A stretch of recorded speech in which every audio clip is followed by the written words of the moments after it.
We are going to discuss 100 plus innovative bugs, and I must repeat that these are from independent security researchers, and I don't own any right on this. I would try to explain you these bugs and the logic behind it, right? How these bugs actually made it through this particular thing. So here's our first bug, which is the Facebook portal's business logic error led to $500 of bounty. And let's see how this particular bug worked, and let's dig deeper into it. Firstly, Facebook portal's business logic error leads to 500, right? So there is an explanation about Facebook Portal. Facebook Portal is a multi-functional app mainly designed for portal devices, although it works without a portal device too. And how did this particular bug worked? We have a video POC over here, but before going to that video POC, we would read the description over here. In the Portal mobile app, users create album and become admin of album. So you are a user and you create an album, and when you create an album you are the admin of that album, right? Add their friends to album means we can invite friends to the album. When their friends block admin of album in Facebook, admin of album cannot see and remove their friends. So if the invited member blocks the admin of the album, right, the admin cannot see or remove their friends. Furthermore, their friends can access new uploaded pictures and uploaded new pictures. To make it more clear, I would use this particular thing. So in Facebook you are a user, right? When you create an album, you are the admin of this album. So being as admin, you can invite multiple peoples, like person 1, person 2. So if person 2 blocks the admin, so the admin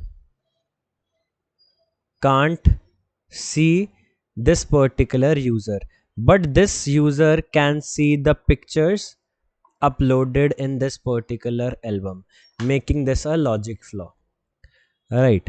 Same scenario I explained. A user A, user B, user A is friends of user B, album owner with user A in portal, same steps which I explained you.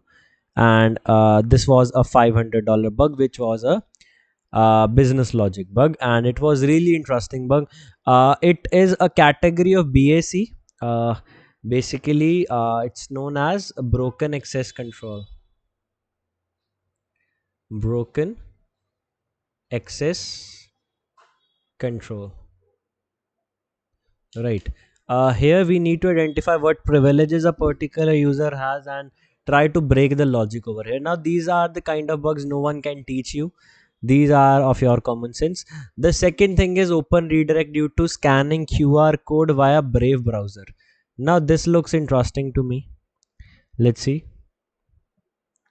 As the name suggests, one second.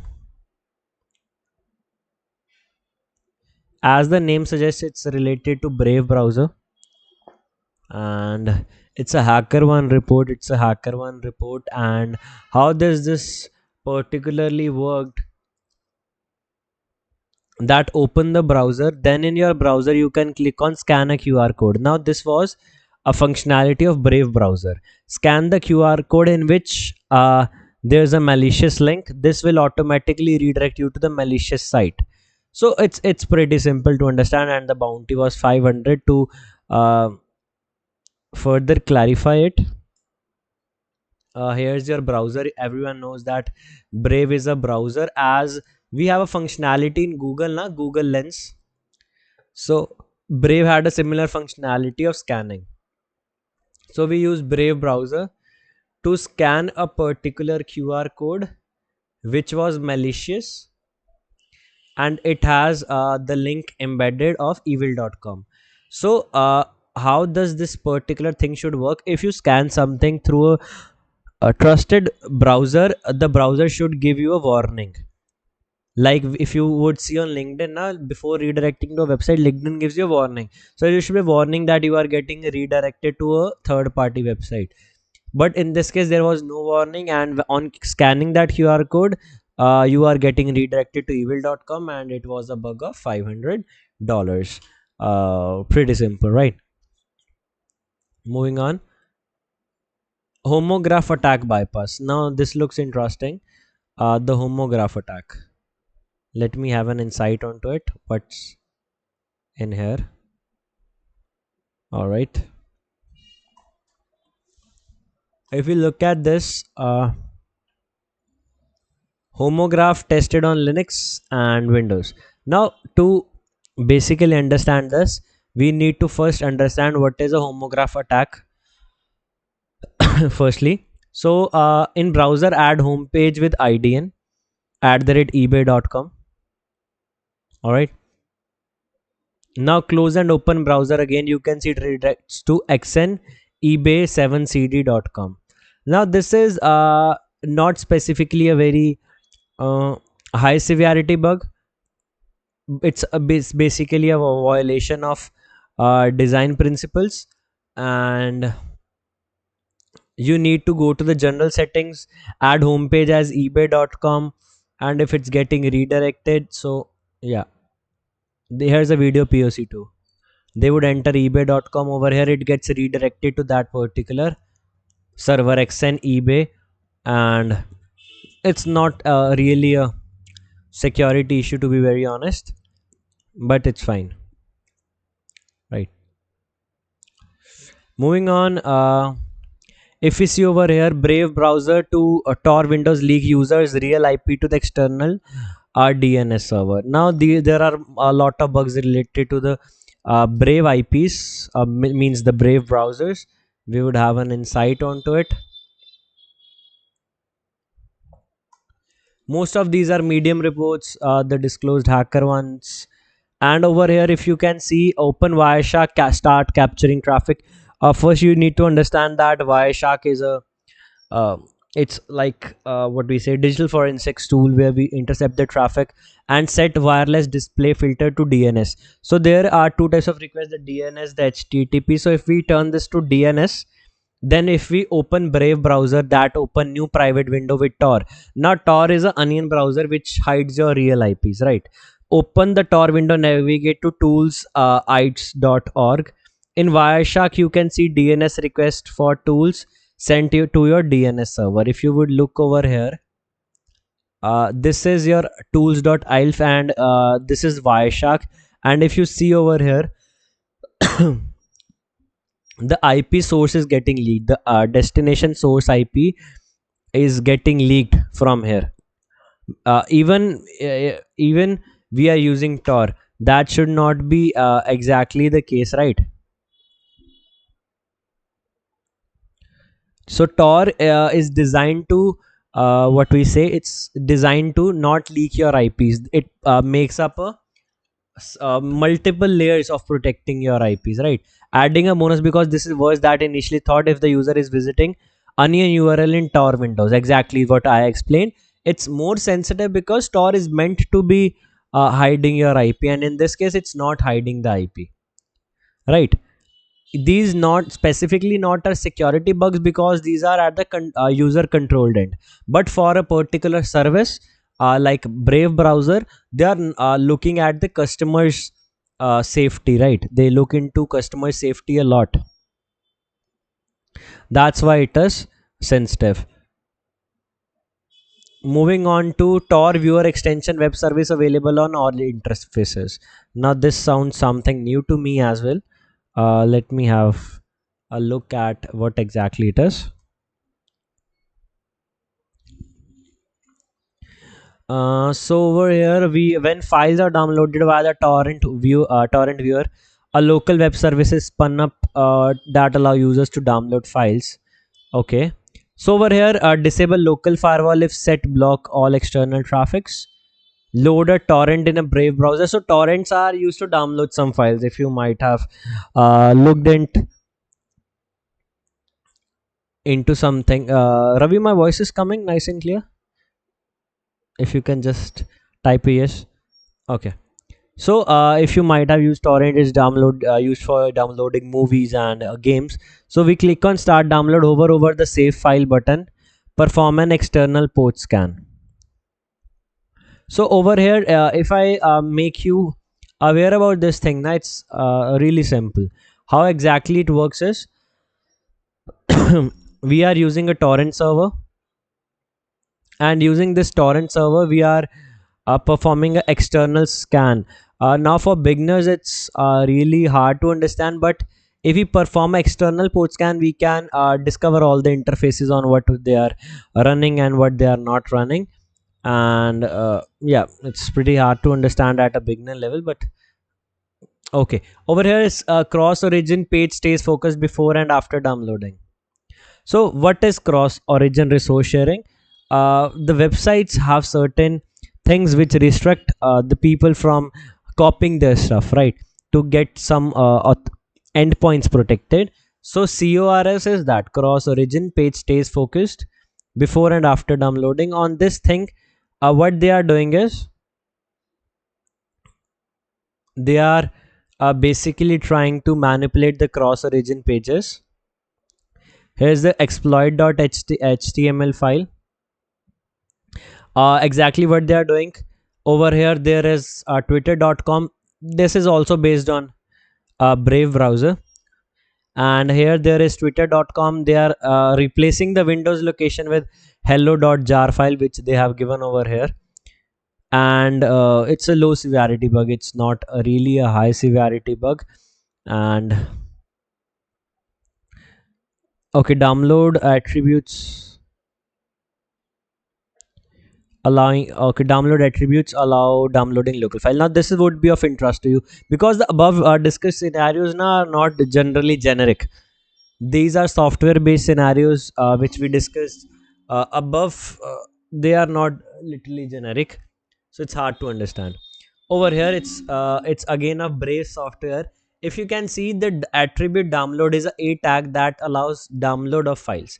So what they are doing, uh, if we download something, for example if we are using Brave browser and we are trying to download something, right?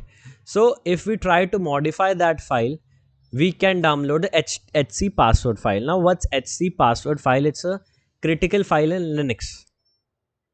Over here if you can see, this is the IP address, this is the Linux page, and if we modify that file we can uh, get the hc password file. Now this is a phishing page, .html file which tries to fetch this page.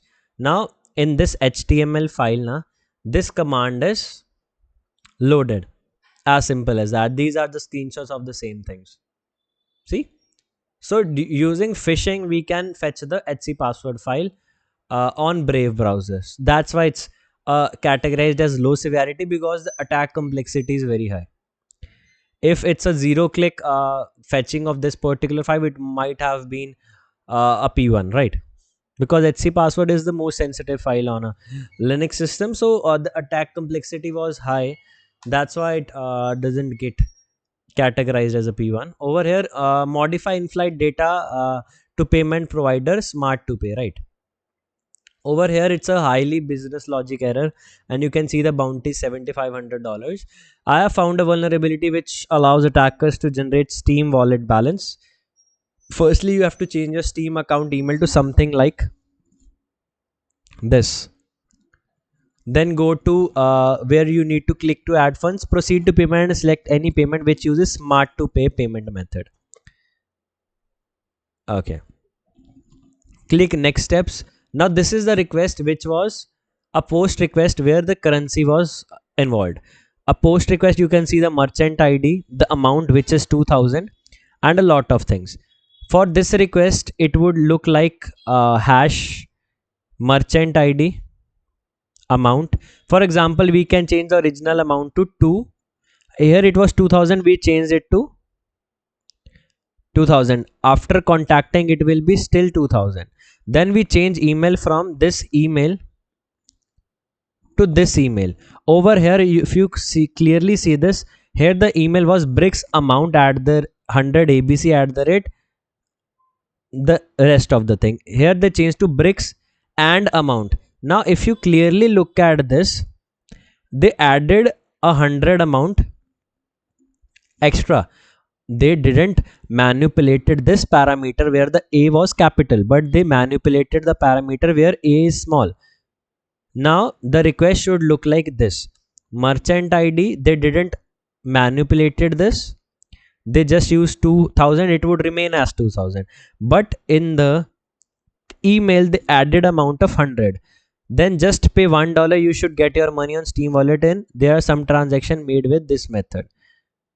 So it's basically they manipulated the parameters, and they can buy as much as balance they want. Where money is involved, it would always be marked as P0 bug, highly critical bug.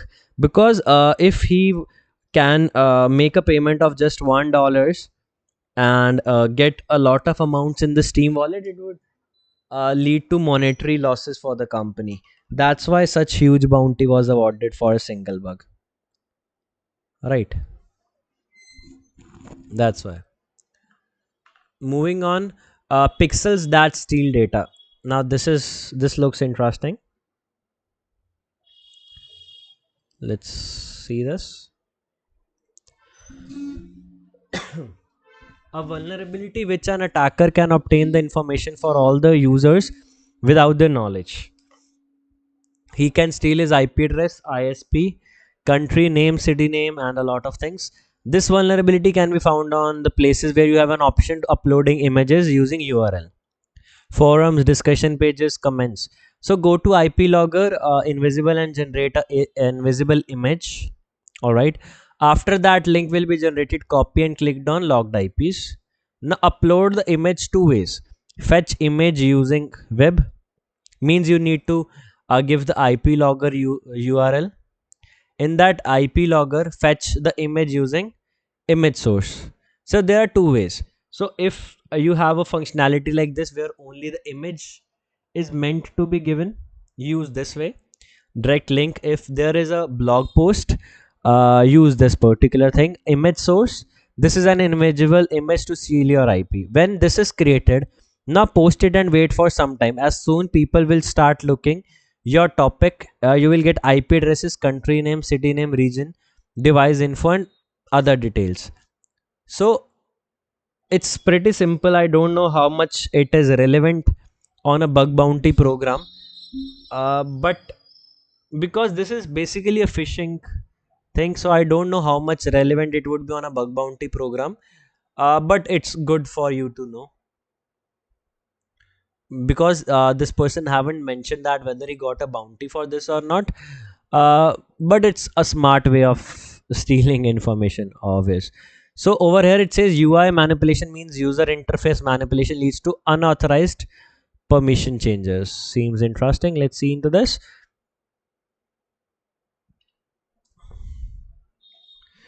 So the UI slip, I hit $750. So for this bug, this person got $750. What was the bug? A virtual name of a private program stands out specifically. Okay, so it was a private program, and the flaw in the system: login into the exam front platform as a company user. So these are the steps to reproduce. Navigate to the user management section or any relevant area that control user permissions. All right. Locate the account from which you want to remove permissions. Okay. Select the access option for the users. In the user settings, locate the access right and permission sections. Identify the specific permission you want to remove and locate associated disable page. Okay. So over here now, what exactly is happening?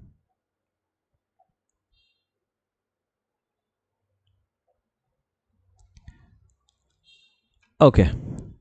So as far as I have understood,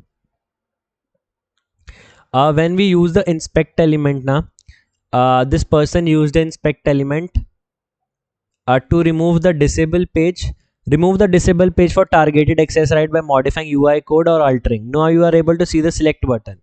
Now there's a select button just behind the disable page or the settings permission page where this person removed that particular disable page, and it's basically usage of inspect element.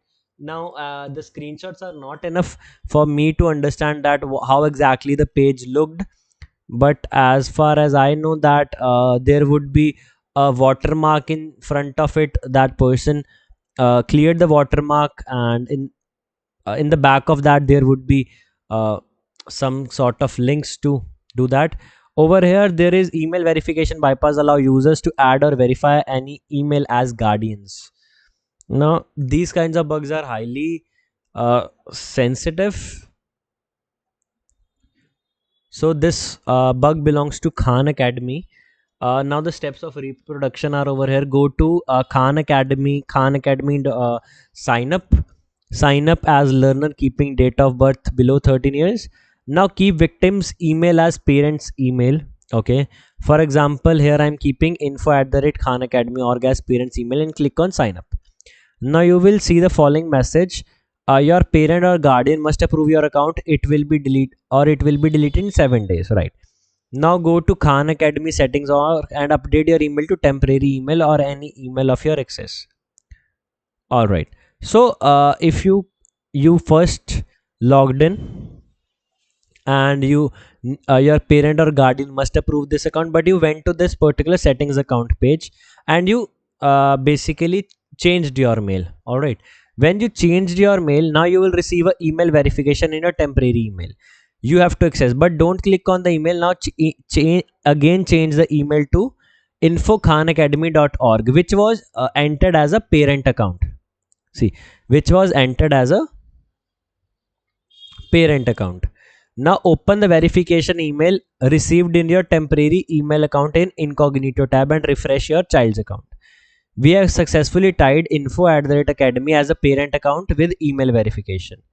This is that account I have created. Now there are the screenshots of it.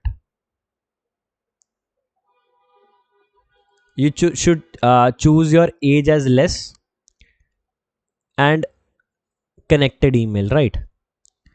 So basically it's a case of token manipulation, means you order the token for else then you update your mail, still the previous token linked your new email, right? It would be a high severity bug. I don't know it was a VDP or not.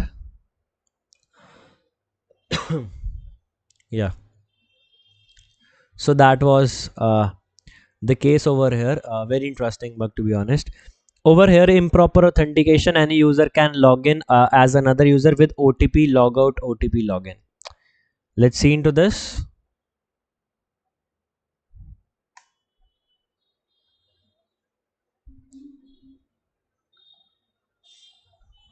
Over here, this bug vulnerability is of Snapchat, and this vulnerability was discovered on the one tap password login logout flow. If exploited, attacker can log in into any account for which they had the user ID. This ID exposed in several places should not have been trusted in the request by logout endpoint. Okay. So there is a this particular request which is SC auth Snapchat authentication OTP droid logout, contains a user ID parameter. Usually it is equal to current user ID, but if an attacker passes user ID of victim, he can log in as victim. So he had given two IDs. This is hidden because the report is now fixed. So over here you can see there's Snapchat user ID. We need to change the user ID over here, and once we change the user ID, uh, it gives us success. But if we change the this particular endpoint, it was a logout endpoint, right? But if we change this logout endpoint to login and provides the user ID of that particular user over here, so that he can log in as, yeah. So here what's the flow? You must know the user ID of the victim. Once you change the user ID, then yeah, you are good to go. So only thing here was so this was the bounty was given $25,000 to this particular person, because the bug was highly critical. You can log in into any person's account using the user ID. That's why the bounty is so huge. It's 15, if I'm not wrong, my calculations are right, it's near about 20 to 20 30 lakh rupees in Indian currency, right? As it was a login bypass vulnerabilities, that's why the bounty is so huge. Moving on to the other bug, a captcha bypass for most important function. Over here, this is the particular endpoint of eninstagrambrand.com. It belongs to this particular website. The Instagram brand functionality has a business users portal, and on this portal they had a particular verification which you need to enter the captcha. मतलब कोई भी feature है, there is a feature and there is a captcha response. So you can see the captcha value over here. See, G recaptcha, and this person changed the post request to a put request, and the captcha is intercept, means bypassed. If even if you enter old value or any value, the captcha is accepted. Over here you can see this was the particular portal. If you enter any value, the captcha is bypassed just because you used a post put request instead of a post request. Over here, see, even if this person is entering one, it's giving a success message, so you can brute force this particular endpoint, and the bounty was awarded. I don't know what would be the bounty. If it's a medium bug, the pretty decent bounty would have been awarded, likely to be more than 200 $300, right? So things like these are very interesting, because if you know about these bugs, when you would be hunting in real time, you have a lot of scenarios to hunt for. Over here there's an information disclosure by sending a GIF. Over here, client side enforcement of server side security. Now this is really interesting. It's on LinkedIn. Create a standard LinkedIn user account to use in the attack. All right. Select a GIF from GIF keyboard and capture the request with burp suit while sending it to our victim. Forward all the requests until you get Voyager API, Voyager messaging dash messenger. So this might have been a request where there's a create action endpoint where there it says create message endpoint. In this request, type the burp suit collaborator URL. Okay, so in this, instead of this particular thing, you need to give your burp suit collaborator URL. Okay, when the victim opens the message box, the attacker will get critical information about the victim. Now how exactly it's working, you intercept on, you enter a GIF. So why you are using a GIF? Because GIF loads on customer side, the picture might not load, because GIF once delivered, they need to get executed. Instead of this particular URL, na, see, here's the URL of this particular thing. Give the burp collaborator link over here. As soon as this picture would reach the victim, the burp collaborator would leak the IP address of the victim. See, we got the IP address and from which browser it's working. This vulnerability affects not only platforms but or all platforms. Clearly see over there. So we get the IP address of the victim, which is very critical.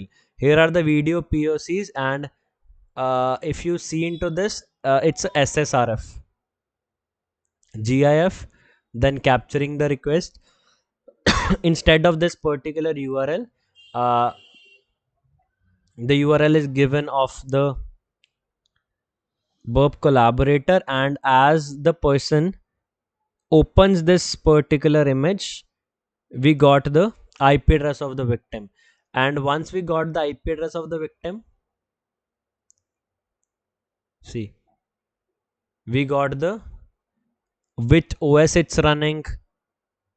It's highly critical information of the victim. So that why it's might have been categorized as a high severity bug. It's medium, I guess, due to the attack complexity or something.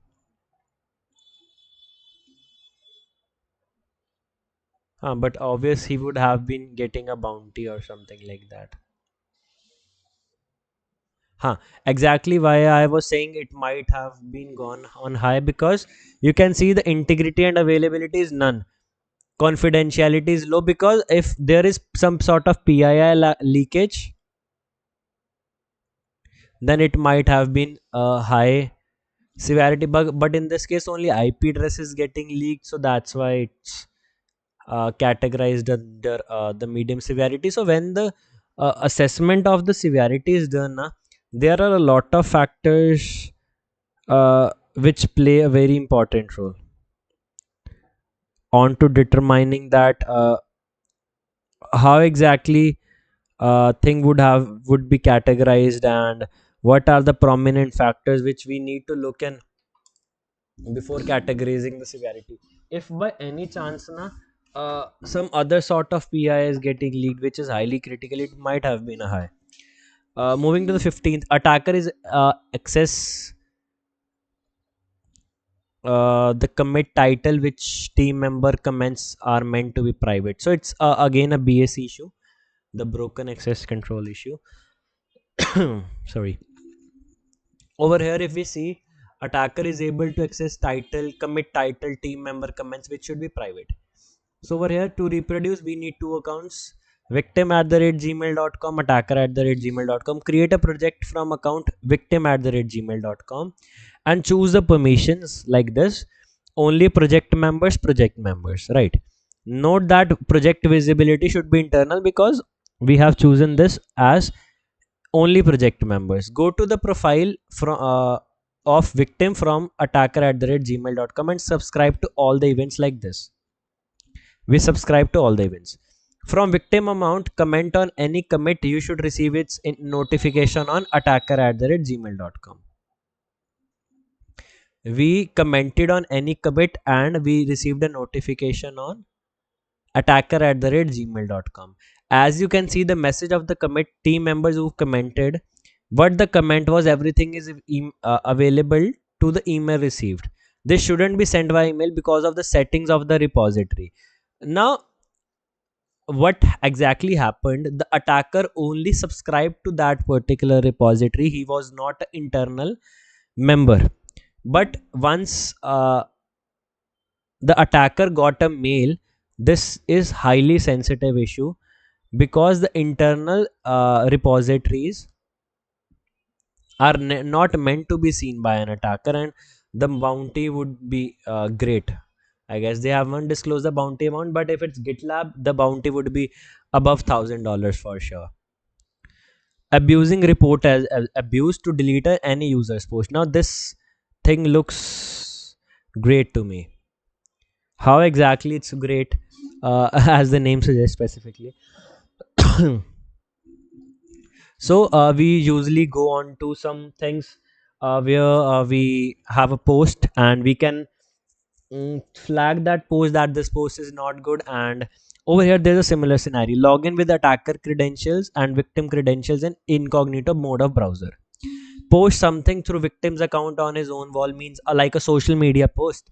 On attacker account, go to the victim's wall or profile. You can see option to flag or select abuse thing, and you just need to send it to intruder and redo that process again and again. Due to no rate limit and excessive abusive flags, the post of that particular person would get deleted simply, right? So you can delete any user's post. You can increase the number of likes, dislikes, and a lot of things. That's why they played with the severity, the CVSS, because attack complexity was high. Generally companies do this to reduce the bounty amount, but according to me, no offense, but the attack complexity is highly easy. What's the complexity over here? Only you need to do uh, go to the intruder tab and just delete anyone's account. But there's least the security researchers can say. I again repeat, all these credits go to the individual security researchers who found out these bugs. Nothing goes to me. I'm just explaining. Okay, so here's a small race condition bug. So race condition bug is where we uh, execute a particular request simultaneously at some times. So over here, first account, we need two accounts to reproduce this. First account with leader account, second account with normal account. Create a group from first account and create an invitation link. Join using the invitation link on second account and intercept the request. Over here, this is the particular request to join that particular company. Repeat the above request in parallel. I did 5 parallel requests and I was able to add myself 2 times to that group. So there's a what we say, there's a tool which we categorize as what I don't remember this name. Yeah, Turbo Intruder. So it's for the race condition bug specifically. Now trying deleting that user from first account, no matter how much you try, you won't be able to delete it because we somehow played with the backend of that particular thing. As this wasn't a big concern, because ultimately you should have an invitation and stuff like that. So that's why it's categorized as low, and I don't know how much is the bounty, but it's a good bug. At the end of the day, it's a good bug. Right. Moving on, privilege escalation in buddy press allows moderator to administrator.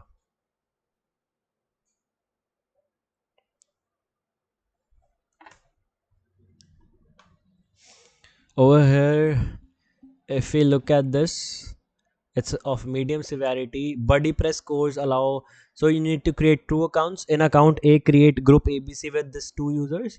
Administrator in group ABC promote B to moderator. So B is a lower privileges than administrator.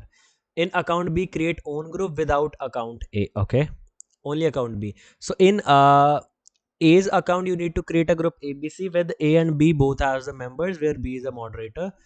And only in B, create another group where only B is there. In account B, access quick link here means this is a particular request.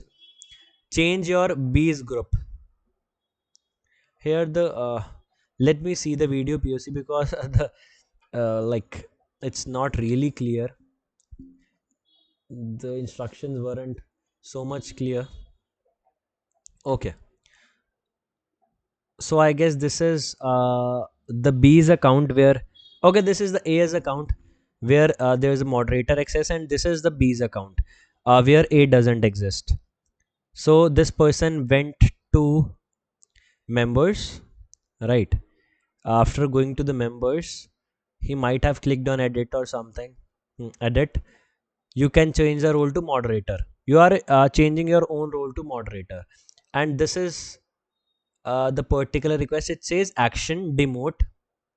So over here it would write action promote and role admin. What exactly this person was changing the group number. The group number of, he knows the group number of that particular account, and in that previous thing, like the A's account, he might be a administrator now. So this is only possible where you know the group number, but it's clearly a case of privilege escalation. But the security sucks in this particular website, to be very honest. The security wasn't good, so yeah, easy peasy case. Delete all data of any users. Let's see into this. I guess this is a bug of Snapchat, if I'm not wrong. Let's see. No, it's Nextcloud. Okay. So what the bug over here is, if you are a user, have permissions, manage user admin, you can delete all data of the website. So create a new user with username, anything. Delete users you have just created. So here's the POC file over here. Okay. So in this particular thing, this is the particular request where it says delete nextcloud index.php settings users that slash dot. Now in this particular thing now, they are using directory traversal to delete all users basically. See, They are using directory traversal to delete all users,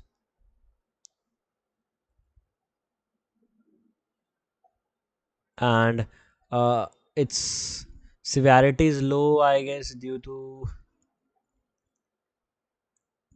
some other things. $250 is there. So basically it's a sort of API hacking and nothing much technical about it.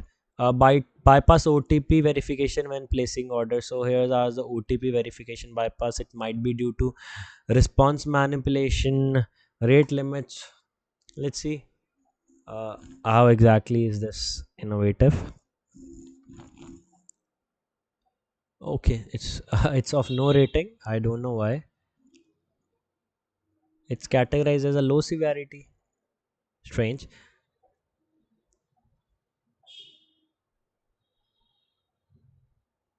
It's really strange. Oh, user can bypass the OTP verification. User can give a random number. Hence, the session code can be used to verify. Let me see this particular POC. I hate when companies categorize such bugs as no rating. Let me see the POC. Let's not be judgmental at a very early stage. I don't know how exactly this thing works. So the person went to zomato.com, and when placing an order, add to cart, location, and give any random phone number. Okay, so this might request a OTP. So after, here's if you give a random OTP and session code is 9527. Okay, so the session code is, even if you fill a random number, the session code is the right OTP. Let me see a verification code, and okay, strange. So the session code was the OTP. So they have placed the order with some random phone number.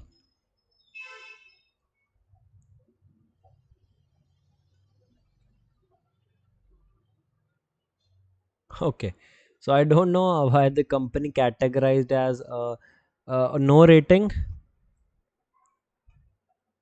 I don't know how this particular thing happened.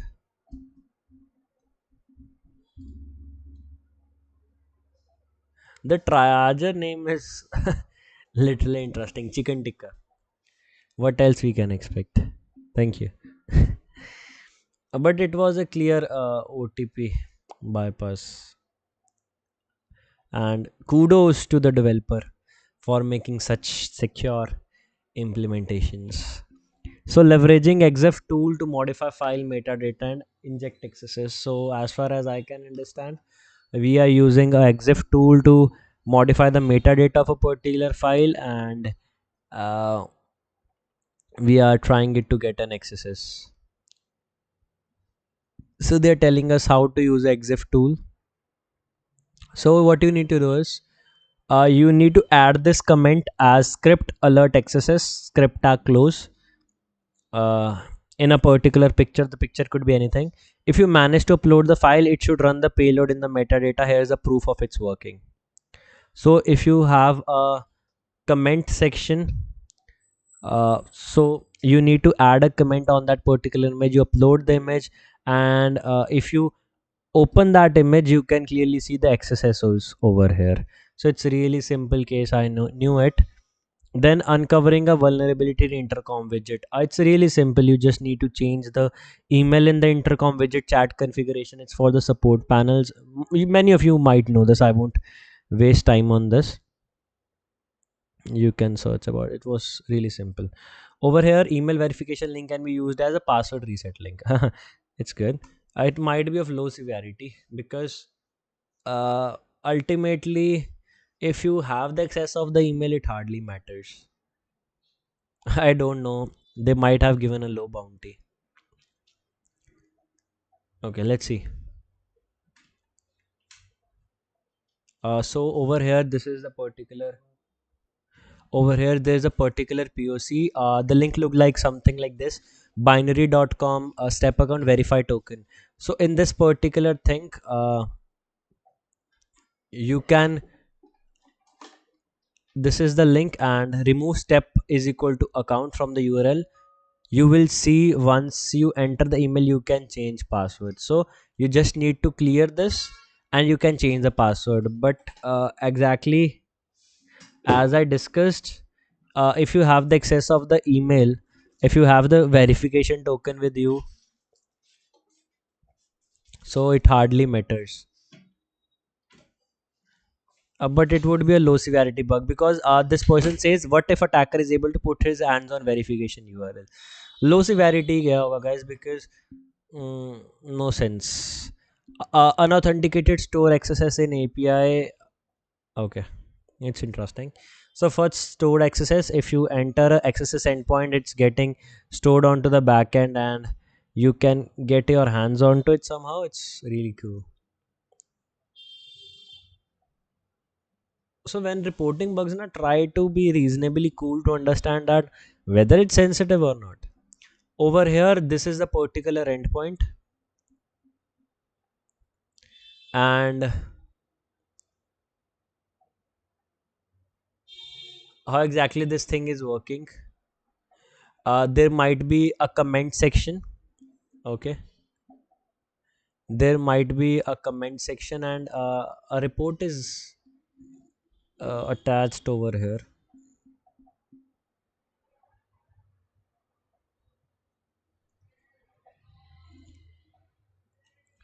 It's a VDB, I guess.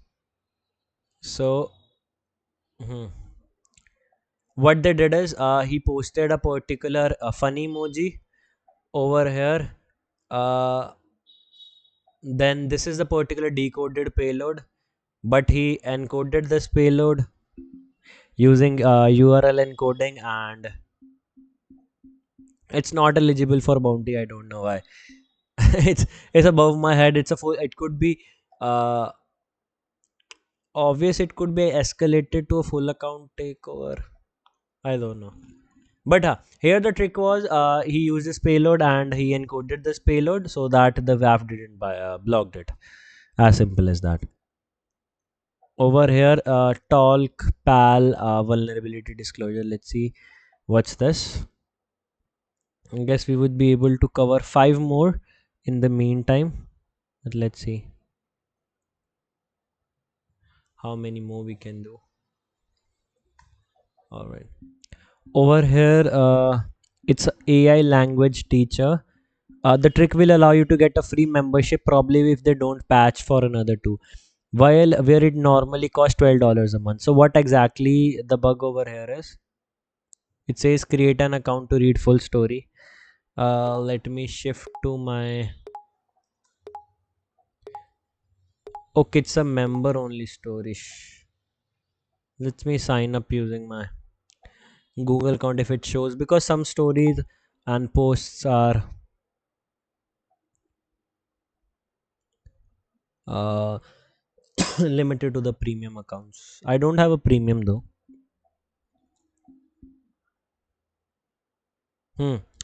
It's for the premium accounts. No worries. Let's move up ahead. Reverb access token vulnerability. The name looks cool. Over here, full account takeover. So I got a okay, it's on reverb.com. I got an security issue in Reverb iOS app where an attacker hack all user accounts. Okay, so over here, Reverb iOS token is not validating access token, which allows an attacker to hack all account using his own app access token. So exactly how it's happening in here is, this is the vulnerable request, and this FB request is not getting authenticated that whether it belongs to a particular person or not. So replay vulnerable request in vulnerable in Burpsuit. You can use any other app access token. So over here, what I can understand is that due to this token it's not getting validated, so we can hack into anyone's account because it's not getting validated.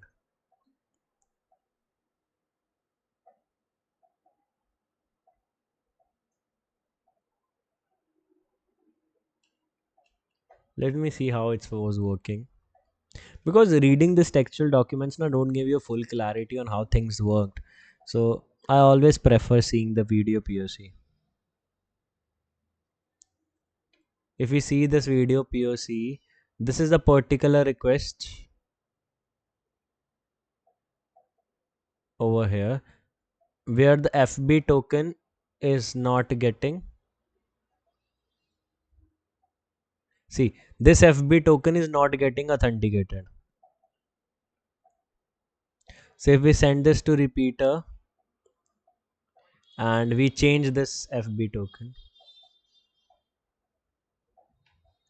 Okay.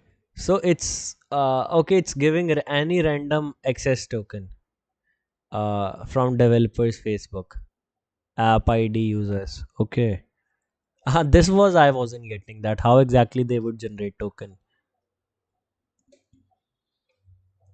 Okay, so it's not generally accessing that whether it belongs to this or not.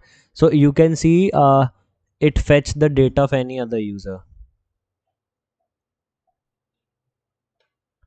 Okay, got it. Now I got it. So root user disclosure domain through headers. Let's see what's in there. The name looks new to me. Matlab means the bug name looks new to me. I love this thing when I learn a lot of new things because life is all about learning. Over here, I performed a get request on a certain domain in Burbsuit to custom domain, and response showed this attribute. Okay, it's a low severity bug. It's showing the ID name UID. So if it's not sensitive at all because it's just the usernames which are in there and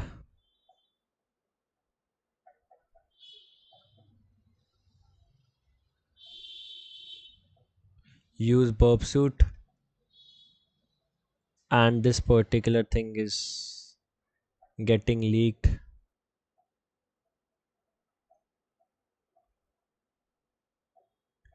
Yeah, over here. So over here we need to generate a error message. The triager says he can't reproduce this particular thing. So they are doing a discussion that how exactly this is a bug, but I didn't like this bug.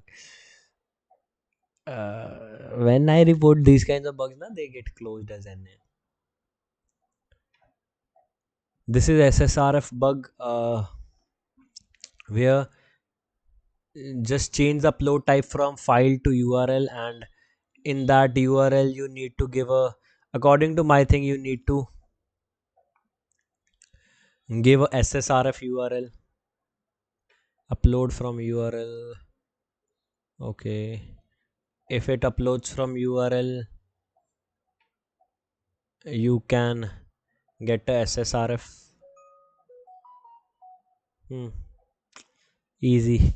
So simple. SSRF is all about giving your link over there. So bypass auth email domains. Let's see into this. We will complete till 30. Rest tomorrow. Over here. So how this thing works is email addresses are stored as varchar 128. However, fabricator doesn't verify the length of the email address. This allows attacker to bypass the allowed email domains defined as. Okay, so it's a case of improper authentication or like improper input, right? Exploiting this, rather forward gets an email address, indicates the maximum length of the email address is this. Now register your 128 email characters at the rate allowed domain appended to it. The allowed domain will be truncated by MySQL can't store it. If you receive a verification email on your 128 email address, this is especially if we are using attacker at the rate gmail.com, you would receive email sent to attacker a.gmail.com. So this is related to SQL database where you need to play with the characterizations limits a bit. To be very honest, I need to understand this bug because this is new for me as well. As far as what I have understand, we basically bypassed the character limits. We played it with it and got access. So, control characters not stripped from usernames or sign up. Okay. The username you choose has to be alphanumeric. If someone allows username followed by null byte, you will get an error. Okay, so you can't use special characters in here. If you submit the username followed by control character, the request will go through and you will get signed up. Huh? Is it a bug really? You will get 404.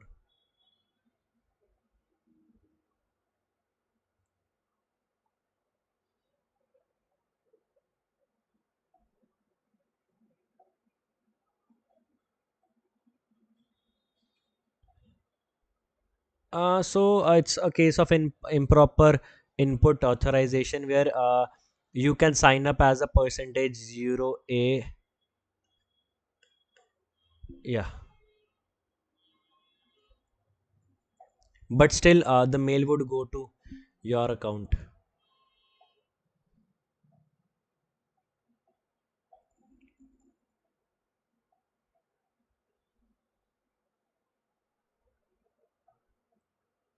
So it might be categorized as a low severity bug.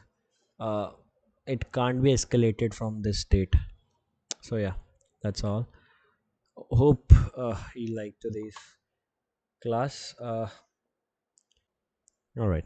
So this is another bug, and its name is weird 2FA bypass. Why it's a weird 2FA bypass? Let's see. Because you know about 2FA bypass, that it's two-factor authentication bypass, and when we create a 2FA page, we generally have access to some sort of backup codes known as TOTP codes. So if you get lost access of your authenticator, so you can use those backup codes to get your account back. So in this case, as soon as I disabled it, I noticed that it was a time based one time password to FA. Like every 30 seconds the OTP was changing inside the Google Authenticator app, but I was provided some backup codes in case I don't have access to device for TOTP. Now that was something interesting. Now, how it was interesting. So while playing around with the application, I enabled the 2FA, got some backup codes in case I don't have access to the device, right? I have noted all the backup codes. The backup codes were of 8 digits. Fine. I logged out of the application. So after entering the email address and password, I was asked to enter the TOTP, means the OTP. But there was an option to log in with the backup codes. I clicked on it and intentionally put a random 8 digit number instead of 8 digit backup code, and to my surprise it was accepted. So there was a bug that the backup codes were of 8 digit and any 8 digit number was being accepted as a backup code, and the person was getting logged in into the web application, hence resulting in a 2FA bypass. And it was really unexpected, and according to me the severity would be P2 P3 because relatively should not be a 2FA bypass, but due to some extra talented developers this was the exact case we came across. Then other thing is hack into the HR admin panel. Let's see how it's achieved. I'm able to access the HR admin panel without any authentication. So what how exactly we did this? Let's assume the company name is bounty.com and I'm doing the recon on bounty.com using my custom word list for active subdomain scanning. That means they are searching aa.bounty.com, bb.bounty.com, like this. One of the subdomains uatbounty.com grabbed my attention. However, when I opened the subdomain, it didn't load. I thought that this subdomain might be for internal access or has been removed. But I didn't lose hope and ran GAU gather all URLs. It's a tool in Kali Linux. You can download it from GitHub or using Go installation to gather all the URLs of bounty.com. Then I used grep on uatbounty.com to check if the domain was publicly available earlier. I found 5 to 6 links of uatbounty.com that it might have been used earlier, confirming that this subdomain was accessible earlier. This is why this URL was fetched by Wayback. I tried every possible thing to access those links using X forwarded header, localhost, company, but nothing worked. I moved on from the target for some time and worked on other subdomains. In my present organization, one of the clients gave us a web application for security testing. I noticed a domain like payouatclient.com. Now you can notice here the domain was uatbounty.com. Here it's payouatclient.com. So I suddenly realized I also found uatbounty.com domain a few days ago. Then I started looking in that program again. I got the idea that one of our clients UAT environment is like payouatclient.com. Then I started brute forcing subdomains on bounty.com like this. I use burp suit intruder to enumerate subdomains like it's searching for keywords before this UAT. For example, the client was using pay UAT, so they wanted to see what functions are enabled using these UAT domains. For example, I'm showing in the attack scenario as we do in the intruder many times.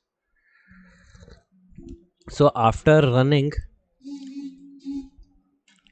this particular thing, I got a valid hit from the intruder. I checked each subdomain manually, but all subdomains returned 404 not found. Then I decided to let intruder finish its work, and after a few minutes, the scan finished, and I found a total of 7 subdomains. I opened all subdomains in the browser. Most of them were 404 not found and 403 forbidden. But one domain loaded some content with the name of self-service uat.bounty.com, and there was a login panel. There were only two ways to log in using Okta, sign in with Office 365. At first I thought of Okta, our secure login method. That's why when I got the subdomain I started Durfuzz instantly. But I don't know why I clicked on sign in with Okta button and directly gained access to the HR admin panel with the name of that admin. Maybe that would be the admin, like the HR of that particular company. Then I was shocked for a second. My reaction was, what just happened? Made a video proof of concept for the same, submitted it to the security team, and this issue was fixed immediately. The issue was fixed a month ago, but I didn't receive any reply from the bounty.com. Then I submitted more reports to them. I asked politely about the status of HR admin panel bug. They said they are discussing internally, and $3,000 of bounty was given, which is huge, to be very honest. Which is huge because it was an admin panel disclosure, and $3,000 account to 2,70,000 somewhere, and this bug was really interesting for me to know as well. Moving on with the next, harvesting all private invites using leaf program, fast tracked invitation, and security at the rate email forward feature. Let's see what it's all about.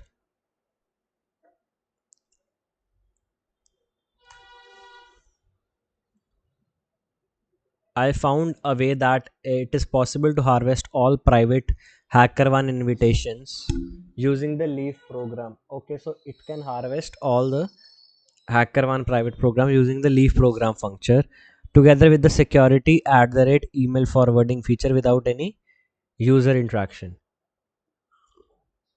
So first, when the program activated the security at the rate email forwarding feature on HackerOne and hacker sent an email to company configured security email security at the rate company.com. HackerOne system will send an automated invitation token to hackers, and this invitation will allow hackers to join and become a participants of private program. So exactly, if you don't understand it, I would like to know.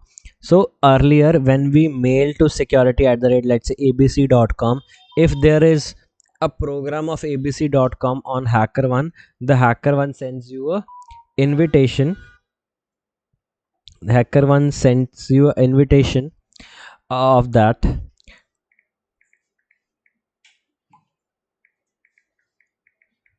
And after that, what exactly happens?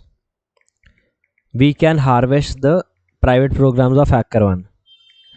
So this was the exact bug as I have understood till now, but let's see.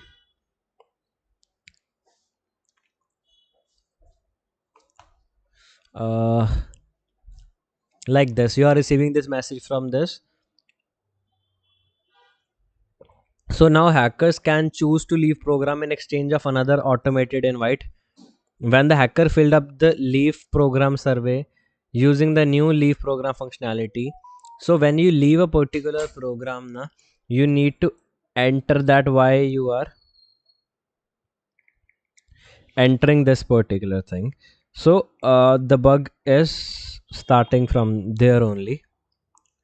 HackerOne will do it for your fully automated without any user interaction.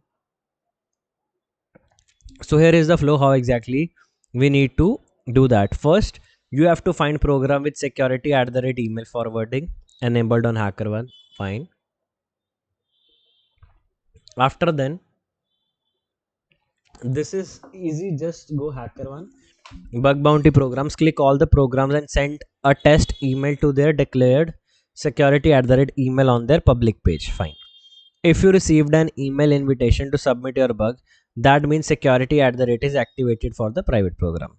Take the private program email address configured for the email forwarding feature like security at the rate company name hacker1 at the rate company name.com. Let's take company security at the rate company.com. Assuming that H1 private program are using that email forwarding address. Send a test mail to the address. You will receive an invitation email via security at the rate email forwarding. Click the submit vulnerability. You are now the participants. Now leave the program and fill up the leave survey. Then confirm leave. You will be fast tracked for invites. Invitation will come most likely arriving in the next 24 hours as stated. And you need to repeat these things and you would get a invite again and again from the programs. You are likely to receive the private program invitations. Ravi, 2 p.m. is fine in the afternoon for you? Yes, sir. Okay, then from tomorrow, na, we would be, Okay. or maybe not from tomorrow. We can start it from Monday 2 p.m. Fine. Okay, sure, sure. Okay, thank you. So this bug was reported as 2500 of bounty and a swag was rewarded, because in this case we can get the private invites from all the programs in that. So this is the whole flow. Send test email to xyz at privateprogram.com. HackerOne will send invitation to hackers via email forwarding feature. Hacker will join and become participants. Hacker will leave the private program. Hackers will receive new private invites for fast tracked invitations. Hacker becomes a participant of private program. So it was really good. That person might have got a lot of money, to be honest. Moving on to the next bug, it's of captcha protection bypass. The report is not disclosed, but over here in this report, the researcher found it was possible to bypass our captcha check by injecting a random value into the X forwarded host header. X forwarded for host header in sign in post request. At the time researcher submitted a request, we only enforced captcha checks on sign in request that had failed multiple times. So you capture a request on burpsuit, you enter this host and enter any random value, you can bypass the captcha system, and this was awarded a $500 bounty. Very simple bug, yet effective. Then team member associated with group have read only permissions. Post internal comments can post comments to all participants. So a team member who has only read permissions can post comments to the internal people. So this is a case of privilege escalation. Let's see, it's on HackerOne, I guess itself. Yeah. So I find a bug with it. Team members associated with group have only permission post internal comments. That means a team member who is a member of a particular team can only post internal comments. bypass it with just adding a comma. Is internal is equal to absent message and a lot of things. Now this is the particular response we would be getting back, and here is the POC video. If it is accessible now, no, it is not accessible now. So the bounty was awarded, but here the entered is internal is equal to empty. That clearly refers that they unchecked the tag that you can only post internal comments. Then bypassing callback URL validation on digits. Let's see. Seems something new to me. So over here it's on Twitter. I would like to report an issue in digits which allows attacker to bypass the callback URL validation on the application, thus take over an account. So callback URL thing is for the OAuth logins. One second.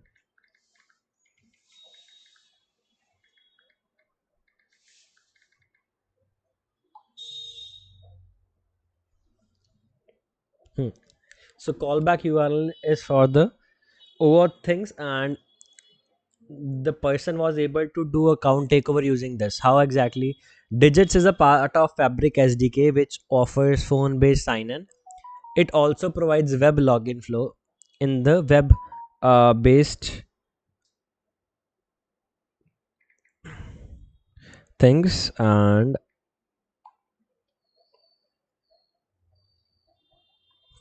in the navigation based authentication flow, the OAuth credential data is passed to the specific callback URL after a user granted access to the application. This parameter is supposed to be validated to match the registered domain of the application. Here is an example of Periscope. For example, digits use this customer key to verify a user on periscope.tv. If we modify it to uh, change it to example.com, so does not match the application's registered domain, thus the request is rejected. Now it is noticed that the validation is rather loose.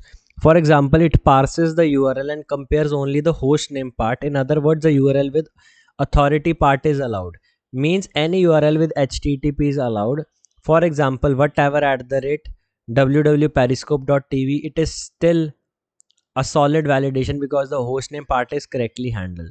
Something like this, whatever www periscope won't work. However, it is discovered that outputting a non ASCII character in the header, it would get converted to a question mark. So what exactly they did, they used a question mark and it got changed somehow, and the validation was done. So prepare a Periscope account which is associated with the phone number. Log into Periscope using the phone number with digits webflow, and you can use this particular thing. The, after that, your account will renamed as Pond. Right. Video demo is over here. If this works, I don't know if it would be working. No, the video POCs are deleted. So it would be a high bounty. Then there is a ticket trick. It might be a ticket trick on acronis.com. Let's see how it works. So it was rewarded a $750 bounty. So at GitHub, send a account register verification emails from github.com. I registered an account on Acronis with same email. Okay. Now your support system creates tickets of emails sent to support mobility acronis.com. So I registered an account on GitHub, logged in into my Acronis account with exact same mail on github.com. As Acronis allowed me to see support tickets without email verification, so I was able to see support tickets easily created by no reply. So okay, it was a improper access control because Acronis was allowing to see the mails without verification. That's why on support ticket there was an email verification link to no reply at the rate github.com. In this way I was able to take over many accounts registered with support mobility and many internal accounts that was accessed by Cronus. Nice bug. Totally got it. It was really cool. OTP bypass by resend button. Now this seems good. My first bounty write up about my first valid finding, a very simple account takeover bug in a target who wasn't running any bug bounty program. This is strange.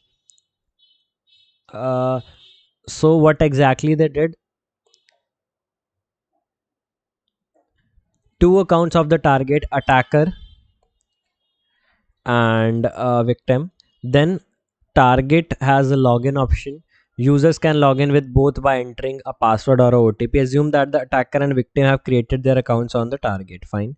Now from the attacker's perspective, try to log in into victim's account with OTP by entering victim's phone or username. Fine. A 6 digit code will be sent to the victim. After 60 seconds, click the resend button and capture the request. Modify the phone parameter with attacker's phone number, where the attacker will receive message. Forward the request. Now the attacker will receive the OTP, and after entering it, he will be successfully logged in into the victim's account. Okay, so it was really good because initially you enter the username of victim, but in the resend button you entered the phone number of attacker. So it didn't verify it that the OTP is being sent to the attacker, and it validated the victim's account. It was really cool, but these bugs are out of luck as well. So when the team fixed this issue, I found another similar vector that could be abused. It was asking OTP if the user requested to delete the account. So the endpoint was also vulnerable. And the second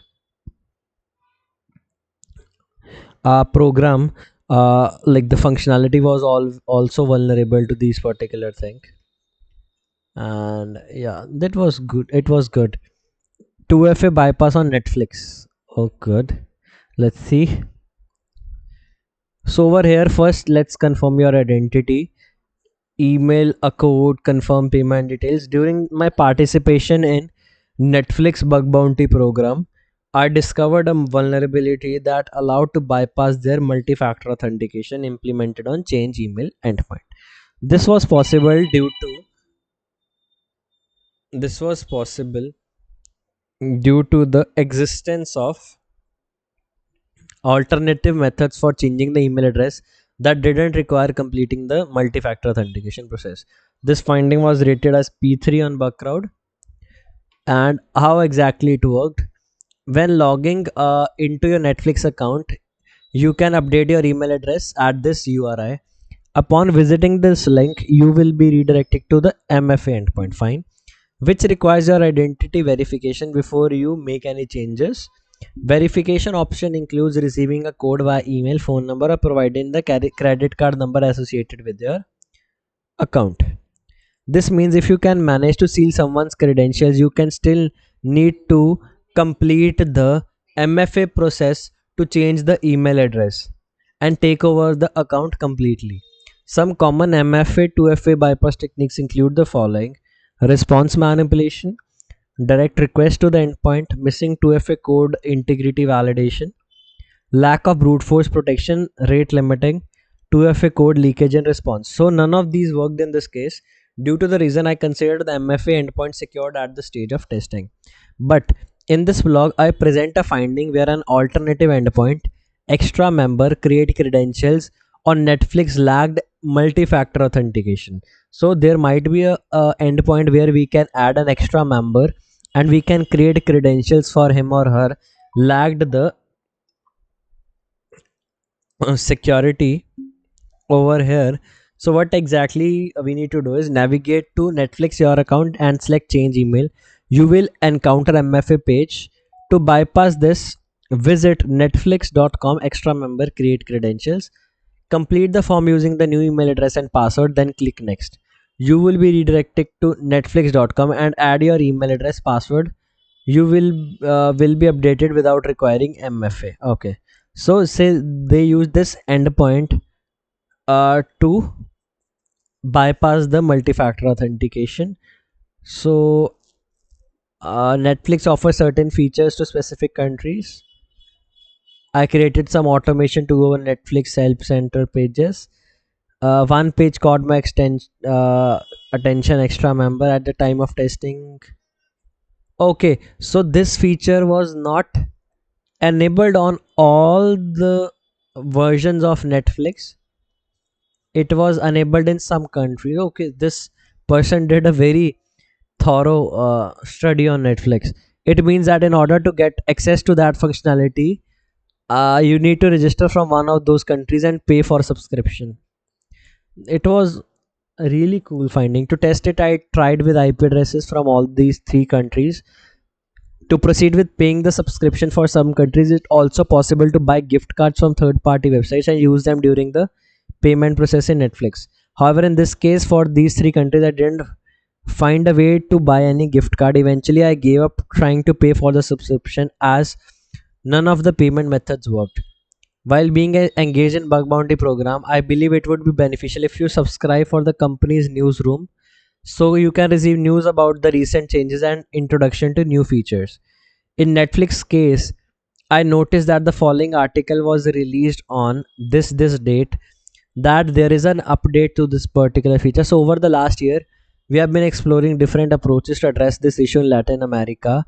Now we are ready to roll out more broadly in coming months, where we can give access to extra member. So new countries were available, so they used VPN and made the payment, and this feature was available to him, and that's how the bug was found out.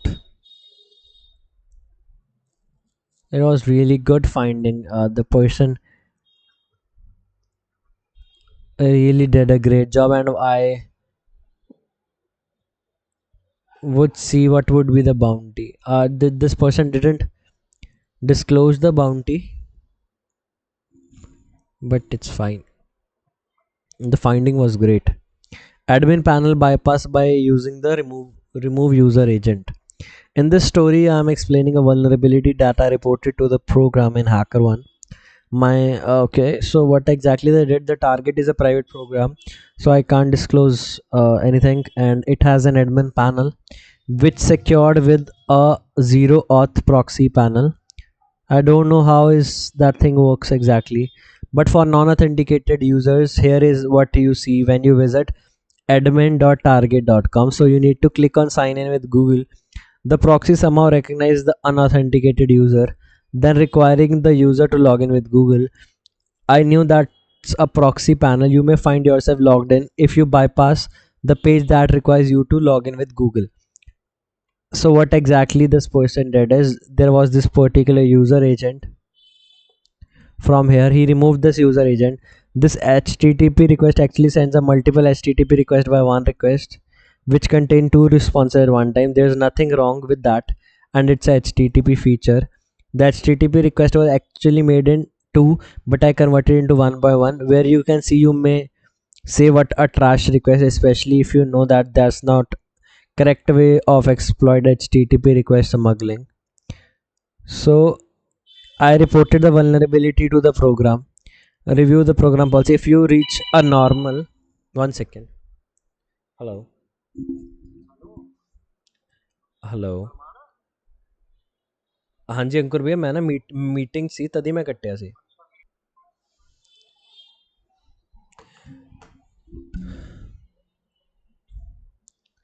So what exactly we need to do is, if you reach a normal login panel, please let us know on the admin panel. They are telling, that's what I did. I reported the vulnerability to the program with the title HTTP request smuggling leads to bypass admin panel proxy. They trashed the report in less than 10 minutes, updated the severity to critical. I was starting at the report because I was shocked, why is that critical issue.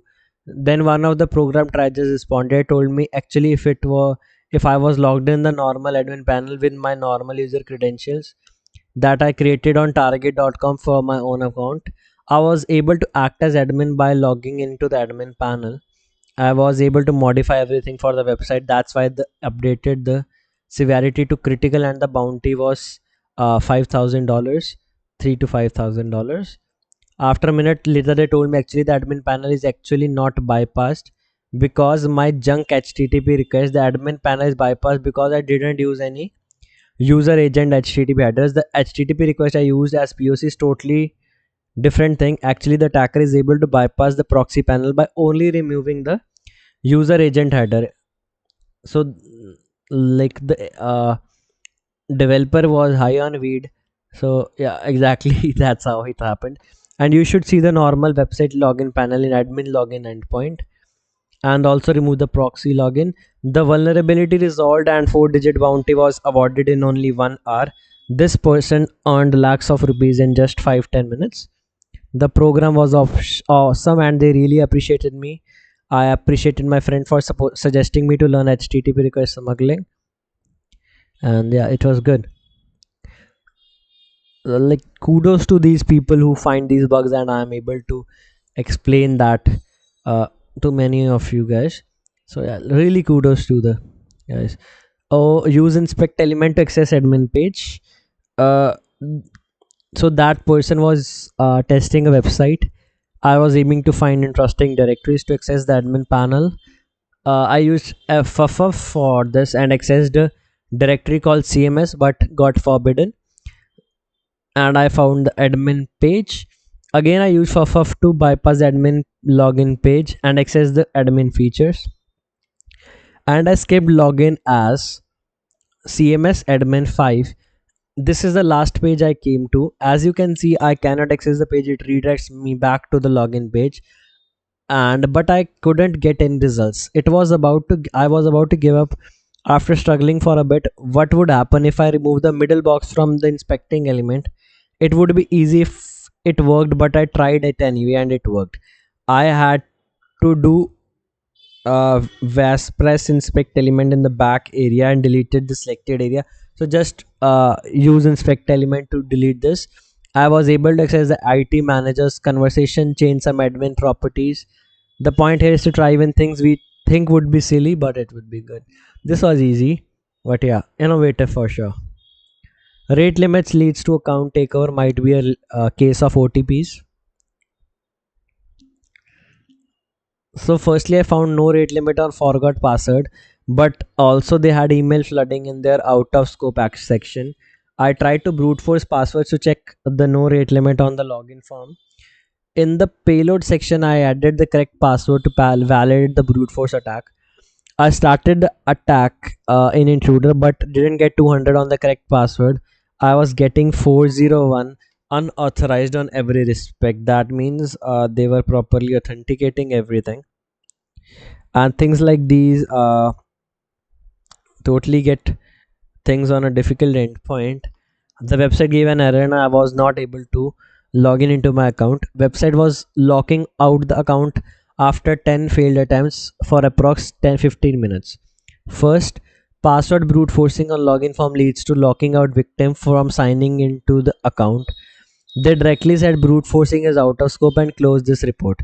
I doubt they didn't even check the complete report, okay? But I believe that this bug is valid and attackers can exploit it. So I created a new report and presented the bug differently. Locking out of the victim's user from signing into the account by using, or it's the same thing.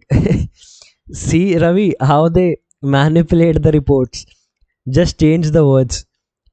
Locking out a victim user from signing in by failed wrong login attempts. It's the one and the same thing. So if the block user is an ordinary user, okay, and remediation, finally the program decided to accept my report and paid me 50 euros. It's, you can see the difference clearly, Ravi, that how exactly things differ. He reported the same thing but he just manipulated the wording and got 50 euros. But it wasn't a count takeover. This was misleading. Over here, this particular thing was misleading. Okay, it said account lockout. Okay, okay, it's fine. If it's account lockout, it's good. I might have read wrong. So weird and very easy authentication bypass found with Google Docking. Let's see. In this post, I will explain how I found an authentication bypass, and further The target had a wide scope and main domain didn't have much functionality. So after quick look around, I started enumerating subdomains and Google docking with the following search query: in URL, the domain name. During the Google doc, I found the domain name redacted.cloud, means the domain name .cloud. Then I narrowed my search query. One of the domains I found with the Google search was a site that displayed something like loading data.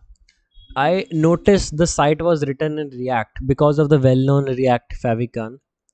After a few seconds before the data on the site was actually loaded, the browser redirected me to the company's login portal, but I didn't have a proper look at the site.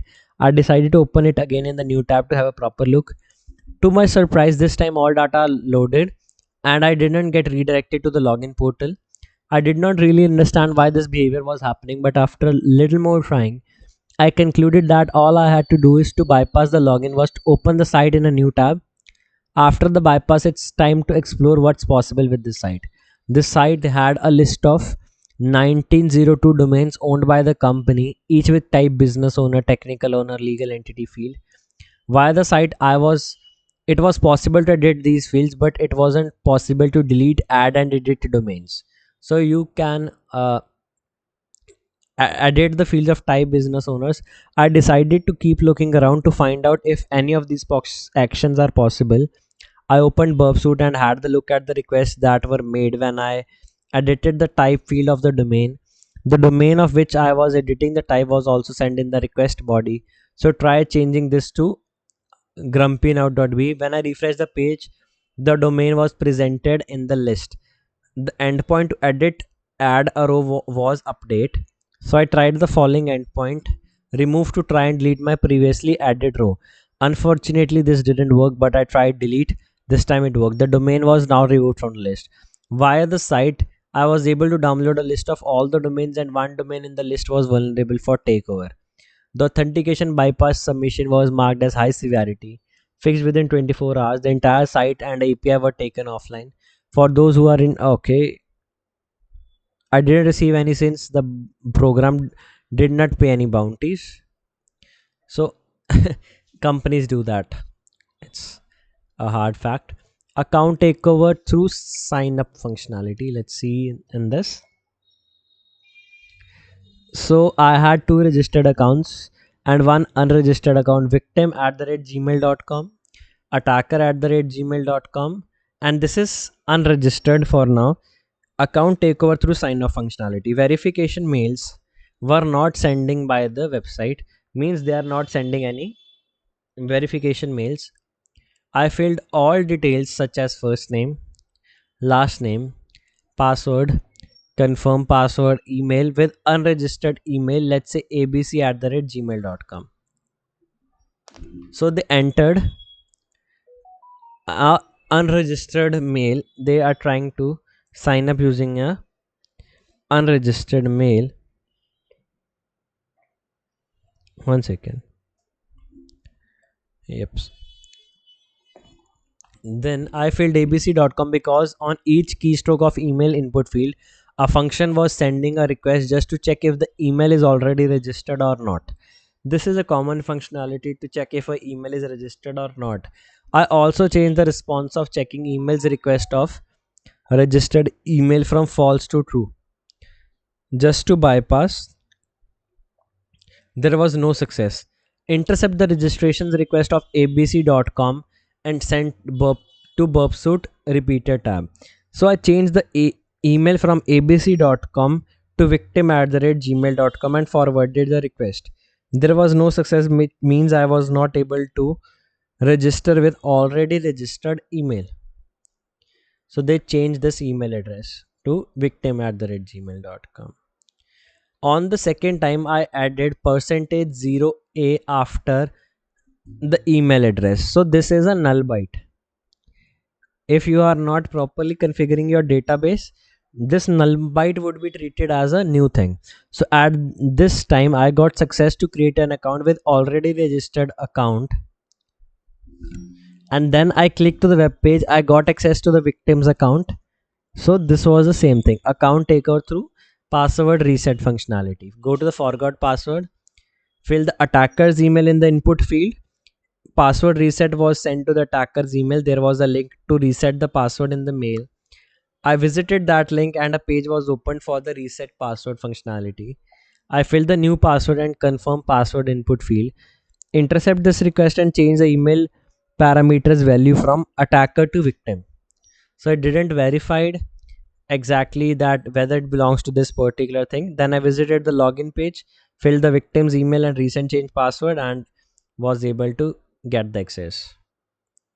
Then account takeover through weekly implemented password reset token. So here's a password token. If there is equal to at the end, it's base 64. It contains the ID value. Either you can get the email ID change, you can change the user ID. Then I counted a user ID, email ID to make password reset token, and you can change the password of any user. Account takeover to reusable password token, again base 64. Change the victim email ID, good to go. And that were different mutations of doing these things. Then accesses on user agent. Over here, this person tried doing accesses over here. Script nvj onload and it was successful. Now you can see here the message is reflecting on the web page, and it was not of a high severity for now.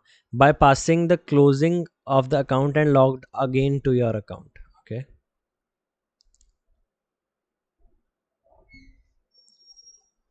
So over here my account has been closed, so I was playing around, found this bug that allows me to log in again to my account through unused non expired reset password tokens. As you reset your password, the web app redirects directly to your profile. Good. Actions, adding photos, right? Okay, so you can perform some things or not. So all my accounts have been closed, I don't know the reason. So I played around. So they used basically the reuse unused forgot password token to get back into the account, and this bug was triaged and a bounty was awarded. It's good. Then there is a rate limit bypass. Let's see. Okay, unique rate limit worth $1,800 bounty. Let's see what's innovative in this. So I got a target one day which states rate limit is out of scope, with a note that they are completely secure from any type of rate limits on any endpoint. I decided to give a try on bypassing it, even if it's out of scope, just to prove company statement wrong. On any of their endpoint, there were two things responsible for preventing rate limit: X security token header, X recaptcha token header. So this X captcha token header consists of captcha token, and X security token consists of a long value. Every time a new request is made, value of both of these parameters changes. So probably we can't even send same request more than one time. So I removed the X recaptcha token. It showed an error: captcha token invalid or not found. So how I was able to bypass it? After reviewing some responses, I found that X disabled recaptcha is equal to 0. I immediately removed the previous header from the request and added X disabled recaptcha header with value 1. It says recaptcha is disabled, it says 0, so we would change it to 1. On sending this request, instead of getting an error, it showed a different thing: security token is invalidated or already used. We were able to bypass the recaptcha token, but still the security token was preventing, and I tried every method to bypass the security token, but nothing worked. So I just thought that it is not vulnerable. After a few days, again I opened the burp file and started to observe all the endpoints. To my surprise, I found an endpoint which was responsible for the generation of security tokens, and there was no rate limit mechanism only to that particular endpoint. Now, the normal behavior of security token should that as soon as a new token is generated, the old one should be expired immediately if it is unused, right? To my surprise, I manually copied 10 security tokens and sent the request with header 1, and all the requests were successful. I created a simple script to create 1000 unique security tokens using the previously found endpoint, imported this token into the intruder, X captcha to 1, and at last I told them I was able to bypass their mechanism on all their endpoint, making their bold statement wrong, to which they awarded me 1800, although it was out of scope. That's it, guys, and that was all right. उसके बाद unauthorized sign up on subdomain of subdomain leading to organizational takeover. This seems cool. Let's see. Hello people, I'm sharing another 4-digit write-up which is one of my very old findings. So this person got a subdomain of subdomain server. What content was present on this subdomain?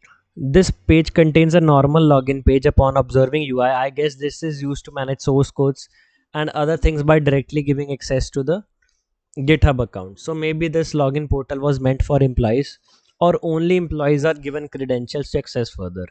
Now I was just wondering what to do next. Search for JS files, use GitHub docs, but nothing interesting came in. This domain was not mentioned anywhere.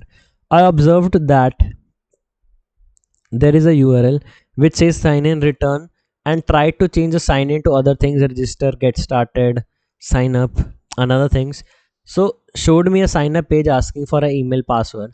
Still I was in doubt. After clicking on register, it showed me error that sign up is not possible, just like Jira. But guess what, it allowed me to sign up using email, and I was successful in signing into the account. Now next task was to see what access we have and what sensitive information we have. I was not able to believe my eyes. They were using the server portal to manage all their GitHub codes, even the private repositories. Any new user was given direct access to all the code shared on this portal.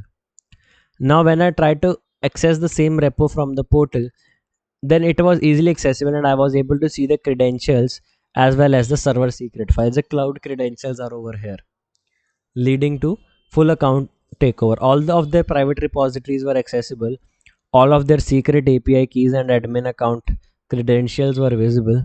It was a complete organizational takeover. I immediately created a report, and the team tried and fixed this report within 40 minutes, making the portal inaccessible from public view. Although they rotated any credentials exposed, they rewarded me with their highest bounty, $2,000. Even if something is not in scope, give it a try. Don't try aggressive testing, but still look for critical vulnerability. So ideally the subdomains were not in scope for this particular thing, but yeah, and these things it was in scope, but turned out to be a great catch for this person. Weird improper access control. So why it's weird? I am testing a website that contains 3 user roles: owner, admin, normal user, which can a normal user can only read and write. Let's refer to the company as private. I have created a project for myself with my email 1. So I am the owner of the project. Now I invited my second email 2 with admin privileges. I tried to remove the owner because become the owner, etc. from my admin account, but all attempts failed. Finally, I thought to check for similar issues through a normal user. I invited my third email, email 3 from admin's account. I checked whether the owner can see that I invited someone or not. And it turns out the owner can see that I invited another user into the project, and also the owner can delete the invite. Also, I checked every basic functionalities like becoming owner, admin, removing admin, but not able to find anything useful. Finally, after spending 3-4 hours, I was not able to find anything interesting. Finally, I thought, what if I invite someone whose account doesn't exist? Okay. So I invited my other email address into the project, email 4, and the account of email 4 doesn't exist. To my surprise, the owner is not able to see that. I invited email 4 into the project. If the email 4 user creates an account and accept the invite, then only the owner can see that user. Now I can invite any other user as an admin, without the owner seeing it. But now you may think that what is the benefit of inviting another user if you are already an admin? So in this is a project sharing website. It contains confidential information. Now if the owner removes admin from the project due to any reason, the admin can rejoin project by using older invite links which is sent to email for. Similarly, attacker can invite new mails, keep on joining every time. There is no way to stop it. Due to this issue, confidential information get leaks and it's a bounty for sure. This was good. I found it in one company, so I was aware of this particular thing. Permanent DOS with one click. Oh, good. Let's see. This is the last report we would be doing for this particular video. How we do that? Before you start testing, create two accounts: attacker account, victim account. Confirm email to send messages. uh, Log in into the attacker's account, message the victim from attacker's account, delete the attacker's account, then log into the victim's account, check the victim's email box. The victim cannot use the account again. Okay,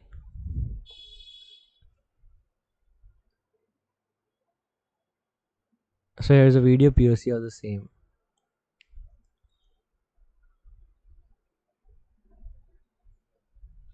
You delete the account and the victim can not use their account again. It's good. So let's say I message 100 people and then delete my account, so the account of 100 people would be gone. Strange. It leads to DOS on a lot of people. Critical. That was cool. And Okay. so we would start from 51 over here. Access control bug performed restricted action in developer settings by low. Now what does that mean is, over here there it's a $500 bug. And what exactly was the bug? Okay, I guess it's restricted, we can't read it because of the premium member only story. So it was a BAC where we were able to perform some restricted actions in developer settings. Most probably it might be through the APIs, but we can't say much and it's restricted, so we can't see that. Behind the scenes of a security bug, the perils of 2FA cookie generation. Over here they are explaining a bug of 2FA bypass. So they are saying, suppose I have successfully enabled the 2FA on target. Now when I enter my credentials, click on login and capture the request, it shows cookies like this: cookie consent true, PHP session ID this. Now it's asking me for 2FA OTP, and now what I have done, I refresh the page and capture the request, and now it shows cookies like this once he refreshes the page. Now I got the confirmation that it generates the login account cookie before completing the 2FA process. Due to that, I already have one update profile request in my Bob suite. Now I have replaced the cookie and send the request and it gives status true. So what exactly it's saying, that even before the 2FA is entered at the backend, the login account cookie is created. So ideally this should not be the case. After 2FA the login cookie should be created. So this person interchanged the cookies of login with a request to update account. That means a person can update, delete and edit account without even completing the whole 2FA process. So this is due to the cookie, because this cookie is already generated before filling the right OTP. And if you have the edit account settings, the only thing you need to do is replace these cookies so that you are into that session and you can update anything. So it would be a 2FA bypass for sure. This was interesting. And over here there is a zero click complete account takeover. So over here the application is sending back end requests such as check exist user to perform validation of the user and check existence. Okay, over here the email, they are saying it's checking for the user existence and it's giving out the post request along expecting a email ID which I use to validate the user. Once the server confirms the user existence, it will send back with the username, hash and value. There is no limitation to this endpoint. We can get hash of any user belongs to the organization. At first glance I have identified it as a type of username enumeration, and I am positive that this finding will be marked as NA or P4, because username enumeration would be marked as P4. So along with that, I observed when a password reset is initiated, a backend request for endpoint set password cognito admin is sent to password change. Observe that the password reset request accepting username hash and password value to change the password. So usko chahiye kya? Only the username hash and the password value, and we can change this particular thing. So ideally इसने किया क्या होगा? He got the username hash from that endpoint. He filled that particular password and he can change the ID and password of any person, resulting in a zero click account takeover, and it's a P1 bug. Yesterday I found something bug like that. It's not resolved, so I can't show you the POC right now. So somewhat similar. Over here, there is a business logic flaw where a non-premium user can change update retailers to get cashback of all retailers associated. So how does this thing works is, log into a non-premium user account, navigate to earn curve cash, and you can select only 3 retailers because you are non-premium users. So as you are non-premium user, you can only select 3 retailers and click on confirm. You can now add 3 retailers to your account, and you don't have any option to edit update the added retailers. Now go back to the earn curve cache functionality and make sure to capture the request and response. This is the request and this is the response. Over here it has the retailer ID and everything. Now change the response body with JSON and turn off the, it deleted all the merchants from here, only success true, and deleted the merchant ID. Now you select any 3 new retailers and click on confirm. Now you have now successfully updated and changed the retailers, can use the cashback of all retailers associated with cover. Okay, so if we did that manually, we can only add 3 retailers, but once we did the response manipulation, we use these 3 retailers as well, then we use 3 retailers more, and that's how we can use the retailers again and again to get the benefit of that particular bug. It was good.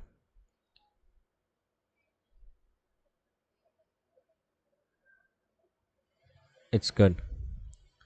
Then WordPress username disclosure, it's a kind of low category bug. I have found it a lot on many targets, but every target doesn't really pay for it. But yeah, most of them pay 100 to $250 bounty. Over when you go to this particular endpoint, WP users, it leaks the usernames of the people using WordPress. So they sometimes gives bounty, sometimes it's turned as informative bug.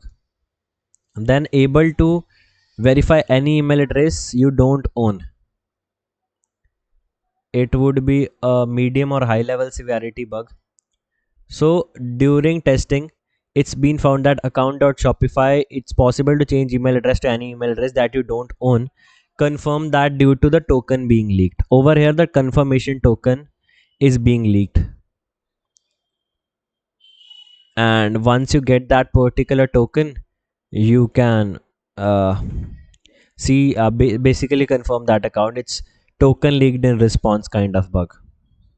These bugs are by, like, you have a good luck, then only you find that. And ability to see hidden likes. Over in Twitter, copy the raw request, paste it into proxy, change the user ID in the URL if you want to test again, send the request. Once you change the URL ID, you can see the hidden likes of that particular user. Over here, the thing into place changing the user ID. That's why it's under the category of improper access control. Chaining 2 vulnerabilities leads to account takeover. That might be interesting.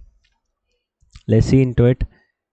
Over here, there are two different vulnerabilities. The first vulnerability is user enumeration, where we can see what username exists, and second is login brute force. So over using this endpoint, he gets all the emails from that particular thing. Then once getting the mail, you put your email over here. Then you need to do the login brute force by giving a passlist.txt, by getting the passwords right, and that's how you can brute force any 8 characters password.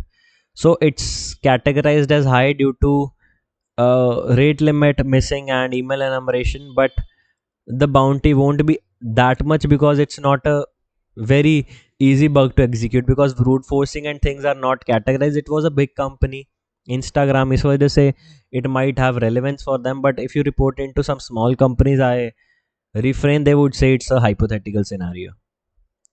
Then there is two-factor authentication bypass. How it works is log in with an administrator account, click on administrator profile, you add groups, group name enforcement, new user, you type the username as bypass, password as this, add user in group enforcement. Fine.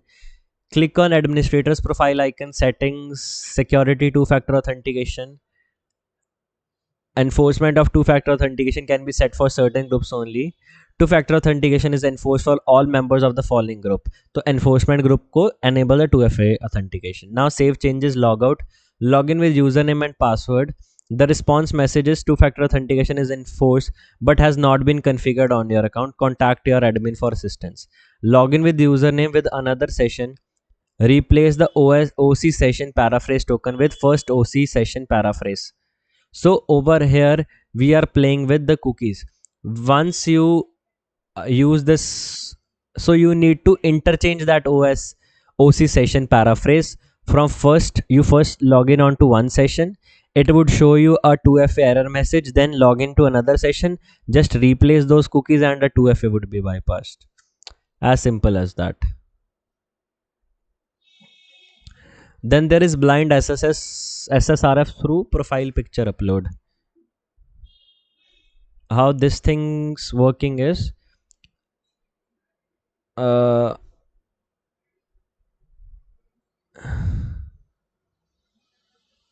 okay, so it what it's doing is, uh he captured a post request, all right, on that particular profile update thing. He gave a particular svj file with xml payload, so I replaced with an svj file having the link of the collaborator, right, having the link of the collaborator.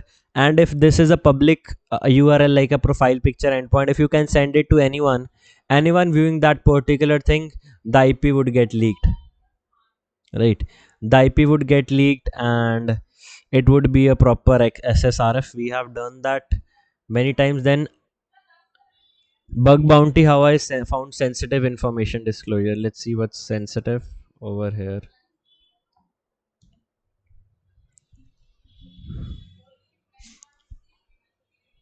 So he tried to find the origin IPs using sensors showed and security trails, FOFA, ZoomI, automation approach using uncover tool. And here's the explanation of uncover tool. Then he used this particular syntax like uncover target these particular search engines, httpx to see what are the live targets, t to get the IPs of that particular thing. After a few seconds I got some IPs and started opening IPs manually. We can use open multiple URLs. I have that extension over here. He got one IP that contains some juicy files, access control and password control. Now these are very sensitive files, like it contains the usernames, hash, passwords of internal system. Then we did the whois IP to verify that it belongs to that particular target, and they gave the bounty. And it's the tool is good, uncover tool. You can mark it important, the uncover tool. Then OAuth misconfiguration leads to account takeover. Sign up with OAuth method, then log out the account, then log in with the same Gmail account. What happens here is now attacker can easily log in into victim's account, which bypasses the verification method. So here the instructions are somewhat unclear. What exactly you need to do is use login with an OAuth flow, but change the email internally, then log out, and then try to enter with that particular email. But you can access that similar account with your OAuth method too. So it's known as account takeover using OAuth misconfiguration.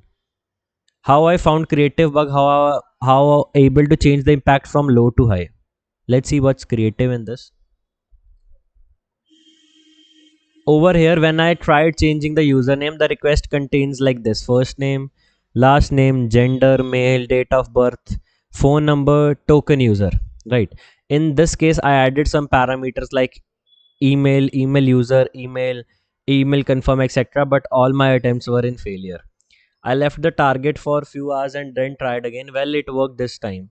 I found this parameter that changes Users email after that they confirm it email address. This is a vulnerability and a violation of secure design principles. So I found this parameter changes the user's email after they confirm it email address.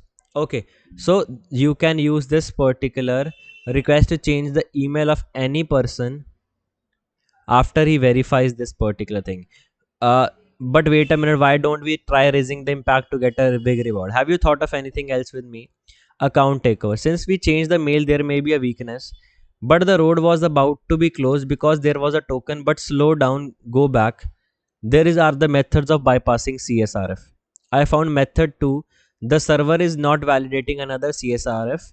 So what he did, he used his own CSRF in another request to basically send him a CSRF attack.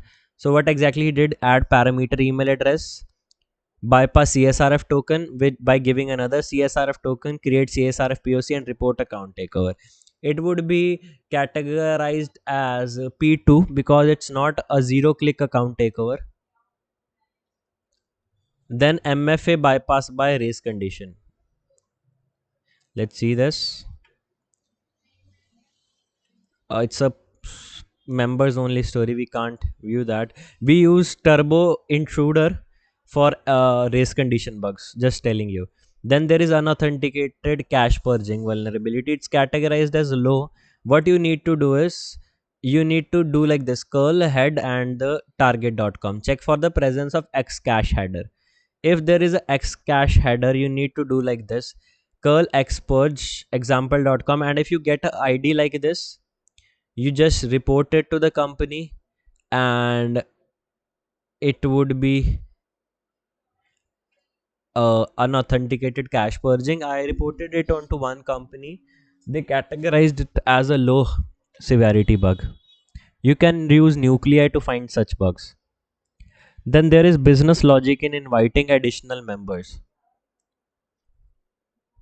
Now you may have guessed that this write-up is about how I found 4 business logics in single program, and the total reports were 2300. Now first, what was the first vulnerability?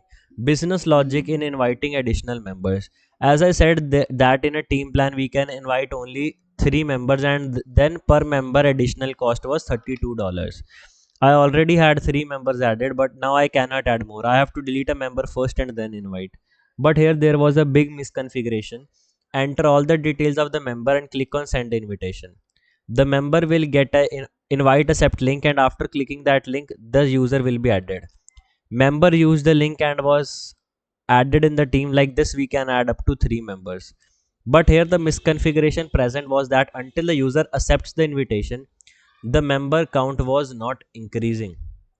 So we can send unlimited invitation. So first we can send the invitation link to 10 members and then accept all.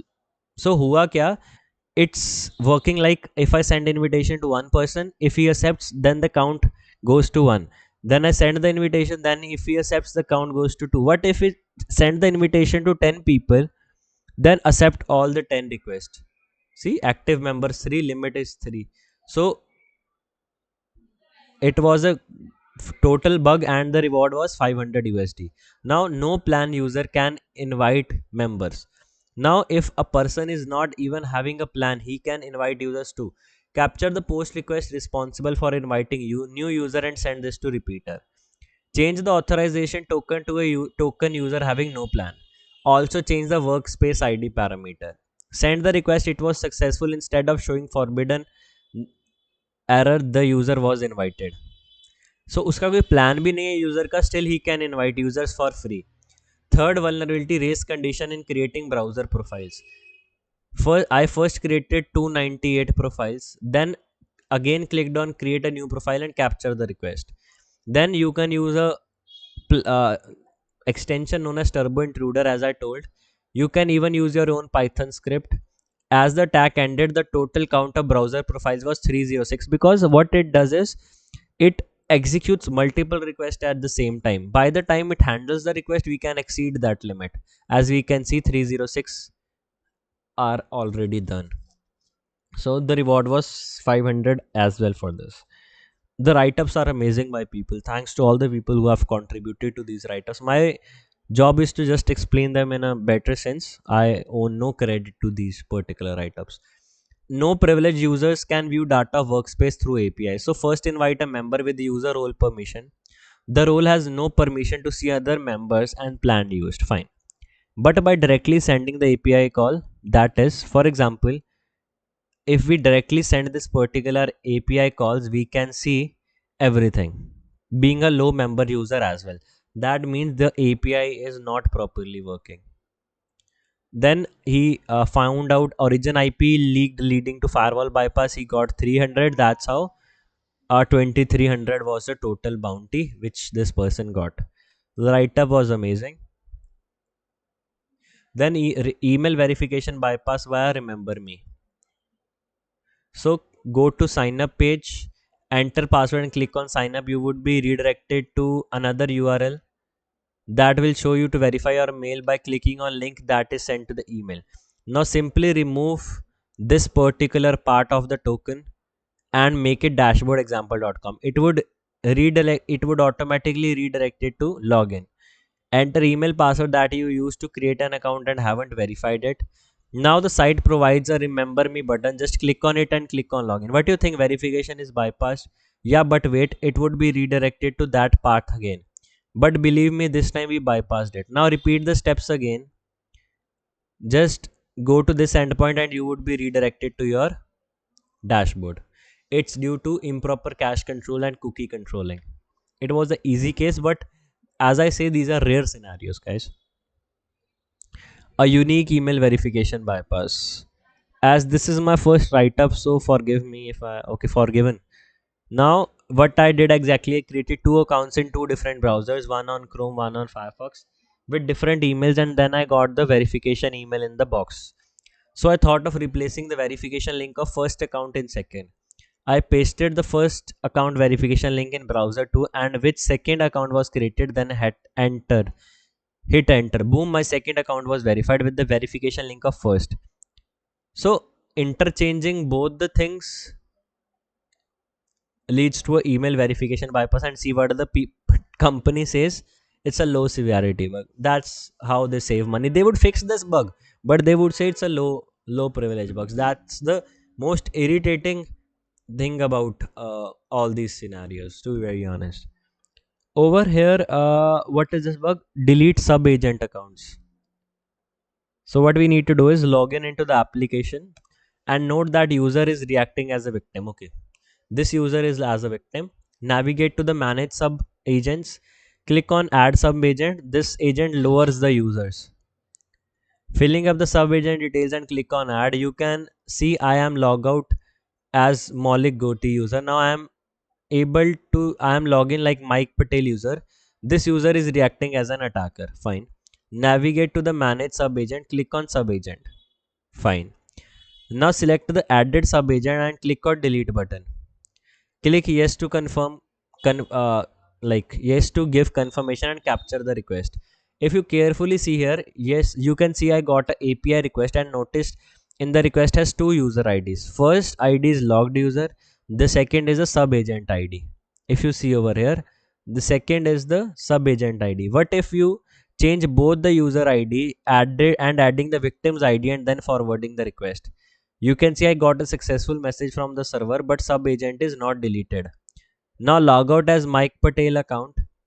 Now I'm login as Mike, and the sub agent would be deleted for that particular account and it would be categorized as a high. It's basically a BAC, broken access control. Some companies would say how you got the emails for both the people, but in case of emails they accept it, but in case of UUIDs, unless and until it's numeric, they accept it. Then the other bug is HSTS bugs. Easiest P4. Now it says I am about to drop the easiest P4, which is accepted on a few platforms and even VDPs. Impact is just missing headers, but it is accepted by many VDPs. So what you need to do is, without HSTS, attackers can trick browsers into communicating into HTTP. And go to example.com, open developer tools, go to network, reload the page, inspect the response headers of the main document. Observe the absence of secure strict transport security header, and it's basically a P5 bug, but some companies do accept it. 404 error leads to information disclosure, and he got $100 of bounty. Okay, the matrices, I reported it into one company and I too got the bounty of $100. So this is the particular endpoint, the matrices endpoint. It leaks the information, but sometimes companies say it as a P5 bug.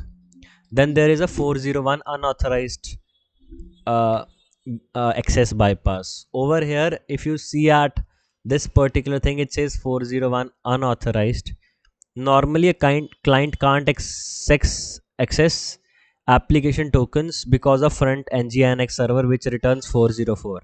But we can use x rewrite URLs, x original URLs, because back server processes these headers and front server doesn't. So once you do that, you can bypass the security, and you can see the files which are saying as 401 unauthorized. You need to use only these two headers. Just keep this in mind. Then this comes to SAML bypass. So create an account and login. Fine. Here 234435 is my username. Intercept the request in burp suite. Fine. We intercept the request in burp suite. Here we can see we have a SAML response. To read it, add burp extension SAML raid cert.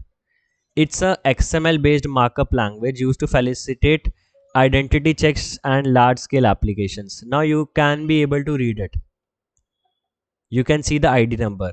Create one more users with ID number 30 and replace it with the intercepted response. SAML usually uses a signature to ensure data integrity. Signature based security is not always well implemented. So after struggling so much, I got to know you could try removing the signatures. And once he removed the base 64 signature and added another user, he was able to basically it's a complete account takeover, because you can log in as any users. Then it comes to 2FA secret cannot be rotated. Let's see this. So this is a simple bug that when we configure 2FA, the secret remains same. There's always a secret embedded on that particular QR code. If once you enable a 2FA, then you disable it, then you enable again. If the secret of both those requests are same, then it's for sure a 2FA not rotated thing. Account takeover by creating guest account. Let's see this. Over here, what you need to do is the victim email. This victim has an account in the web application. I used HackerOne Mail, also have an account in that. They use API after login with email and found one get based API endpoint that gives all the details with the authorization bearer token. So what exactly you need to do is, I first decoded this JWT token and it has some ID but more difficult to crack. Looked for the way to find some JWTs but no use. I logged out and tried to book a ticket without login. Then I tried to book ticket. It asked to sign in. I simply clicked on continue as guest and entered the random value as victim @test.com. When he did that, he got the JWT token of the victim. Now, according to me, he got an idea that what if he tried to enter as guest but enter the mail of victim. Just copy that JWT. Now go to the request where we have tested this get profile thing, and we can see the details of victim. So it's simple account takeover. That's good. That's good. It really delighted me. Uh, then DOS on WordPress, it would be through XML, RPC, or WP cron PHP. I'm not even going to that. Then there is Telerik report server. Oh, it's a CVE. So if you have this particular CVE, you can see to get the RC. Yeah, it's a deserialization RC. If you ever see a Telerik report server, try to find the CVE, or you can use a Shodan extension for easy job. Then there is parameter pollution. where you find some parameters and you try to pollute it. What you need to do is, okay, so over here you have this particular request, and if you try to run this request, it shows like this, the 403, right, forbidden. What if you try polluting these requests? If you give like this id 100, id 101, it doesn't work. But if you give like this id 100, 101, so it shows you the content of both the ids. So that's how you play with these particular things. Then you can play with these particular parameters for trying to do accesses. So here are the variants of all the parameter pollutions you can do. There are a lot of variants, you can see that. Then abuse, report abuse leads to comment modification. How that thing works is, it was surprised to see that comment content was getting sent as a request parameter as text. Now if you try to upload a comment, you can see that as a plain text thing. So after intercepting the request, I changed the text parameters value from nice to some offensive text, then observed the response. It got a okay and we got the bounty. So it was how it working. Let's say we found a comment and we didn't want this comment to be there, and I clicked on abuse function. Once I click on abuse, I capture the request. In the abuse function, you can see we are reporting it now. We can see the content of that particular thing over here. We can see the content of that particular comment. We click on it's nice over here, we can change it to anything and it would be a bug. That's strange. I always say these type of scenarios are totally by luck. We don't see things like these every day. Then moving on, this is denial of service using cookie bomb. Now cookie bomb is really a good type of denial of service attack. What you need to do is, while observing headers homepage, it came to my mind, why not check hidden get parameters. So he used burp extension param miner to get the parameter extensions, and he saw that different cookies were being generated. So he used this cookie bomb attack, where you enter a string like these in the cookie and the website goes down, and it is a denial of service, but mostly it's out of scope for a lot of programs. Then bypassed password authentication before enabling otp verification. To produce this vulnerability, I created two accounts for easy understand. Let me give them name account 1, account 2. Then in account 1, click on enable two-step verification and enter password, and then choose msg message as otp delivery option. Fine. After that, request goes like this. When I send the sms, post admin users along with the user id, 2fa send sms this particular token along with the phone number. Now I want to bypass the password authentication in account 2. So I replace the cookies SSRF token host user id in the above request and keep authenticity token same. What it did, it replaced this user id, replaced the cookies, and just kept this authenticity token as same. When I submit this request, then OTP is successfully delivered to my phone. Now I have to enter and verify OTP. So I made following request and it goes successful. So on enabling 2FA, it was trying to bypass that particular authenticity token. But in this case, it says two CSRF protection mechanisms. As long as the one is valid, it can't work. So the person explained, he attached a proof of concept and it's triage, it's resolved, and he didn't got the bounty. Okay, he got the bounty. So yeah, you need to sometimes fight with the triager. Discovering a critical admin vulnerability, journey of accidental admin. So when he was trying to access this thing, I visited this example.com trying to sign in as a new user. Using my new credentials, I logged in Upon login, I encountered 403 error page indicating that I need to contact an admin to approve my account.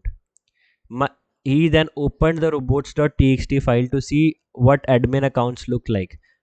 It revealed some several URLs, and he tried testing that URLs. I could access administrator pages without approval. He can see this particular API, and he can access the admin panel straight away and approve or disapprove any user. And it was a critical bug, and I don't know what bounty he got, but it's like again kismat wali cheez. Tokenless GUI authentication. So how this thing is working: attempt to log in with a token, cut and paste the entire 401 from the back forwards, paste 401 error into token password, hit enter. I didn't got it how exactly it worked. I need not, I don't want to download this file. You can see this particular report number. I don't download files from external sources. I refrain. Then there is CSS injection. What happened over here is we got a parameter. We injected this particular CSS over here. Once we enter the CSS, you can see XSS is reflected on the home page. It could lead to deception of the website, and it's confirmed and fixed. It's marked as medium because it's XSS over here. User deletion is not handled properly everywhere. So I guess in this case, when we even try to delete the users, we can still access some functionalities. User A has an account on server, user B has an account. User A, user B do a lot of chatting via talk. At some point, user B leaves the server and their account is deleted. Now a new user comes along that gets assigned the ID of user B or registers it or whatever. If the new user B opens the chat to user A, they will see all the messages exchanged between user A and user B. That's bad. That's bad. Particularly. So you understood the scenario over here. Particularly, that's very bad.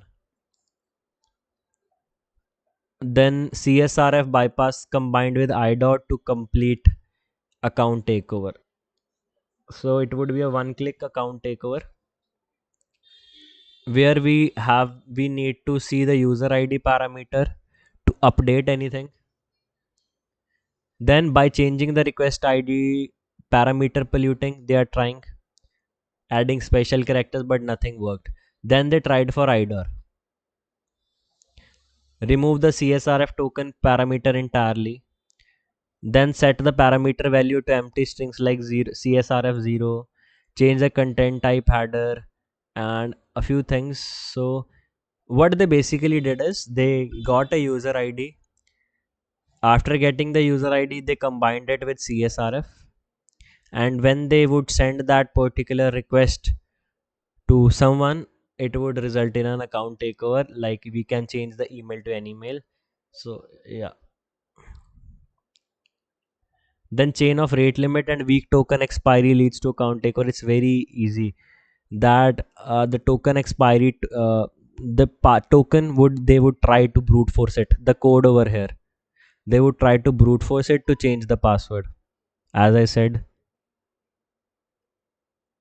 he tried to bypass the rate limits. Now over here it's using IP rotator to bypass this rate limit, and it worked. It's easy. I can tell from the bug name that what exactly happened. Over here it says special character bypass.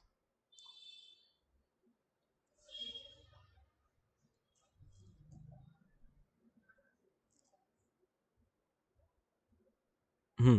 So admin here had the possibility to make restrictions and block for specific email domains, like blocking invites new users from Gmail. A normal user has an ability to invite new users. If the admin blocked Gmail, the normal user can still invite users with like this. He can still invite Gmail by using this new character of I, the new variant of I. But at the back end, it would treat it same. And he got a $500 for this. That's good. I like this bug. Even the domain is blocked by special characters. We can do that. Then there is URL link spoofing. Okay, so it's like a external authentication injection where we add a particular URL, add a particular phishing into a URL, and if we send that link to a particular users, he can fall for phishing. Generally, in Buckrout, they don't accept these things. XML RPC, everyone knows about this. Admin panel bypass by. Let's see this over here. He can see a admin panel and he can see that a particular CVs are over here. So let's go through the origin IP with port 80, and this is the admin panel of PHP myadmin. He tried brute forcing the username password but nothing worked. But if we use this endpoint setup index PHP, he got the admin panel access. That's bad. Forced browsing, it's like if we try to open a particular link which we don't have access to, like this admin dashboard, admin user backend. So if we try to do the forced browsing, sometimes we get access to that. You only need to you know the link of that particular thing, the API endpoint. You can get it from JS files particularly. Then there is wait time bypass. Sometimes when we try to log in with false credentials, it impacts the wait time. So if you see over here, it says the URL says first call password, and it has the email password parameter. Notice JavaScript page has several clickable links, including a send password reset link. It clicked on it without entering anything, and I was redirected to 404. I got to nowhere. So okay, so there was a limit of brute forcing things, and if you try to fill wrong passwords again and again, you get a ban of 20 minutes. But if you click on send password reset link, the ban is uplifted. So that means you can create a script that after getting banned, you should send a reset password link again, and your ban goes off. Accessing deleted comments, it might be through the ID of that comment, if I'm not wrong. Exactly. If you delete the comment but you have the ID of that particular comment, like the comment ID, thread ID, you can see that particular comment because the comment is deleted from the front end, but it's not deleted from the back end. Why the impact was low? Because you can't know the comment ID and thread ID of every comment. So that's why it was described as a low. Then full email confirmation bypass leads to full privilege. Let's see.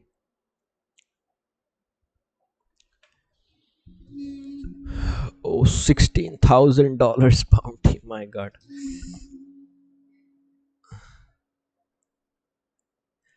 After signing up, starts a free trial. User can change their email address to a new email address before confirmation, the one they used to sign up. The bug is that Shopify email system mistakenly sends the confirmation link of the new email address to the one that is used to sign up. Okay. Okay, so if you, let's say you use a victim ID and you change the mail. So when you change the mail, the website is sending the request of this particular first account to the second account, so you can take over the account of first person. That's bad. That's really bad. Then there is RC through XXC.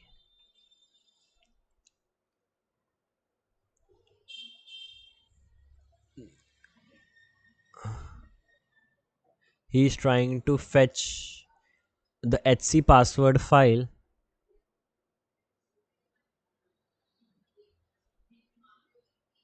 using XXC.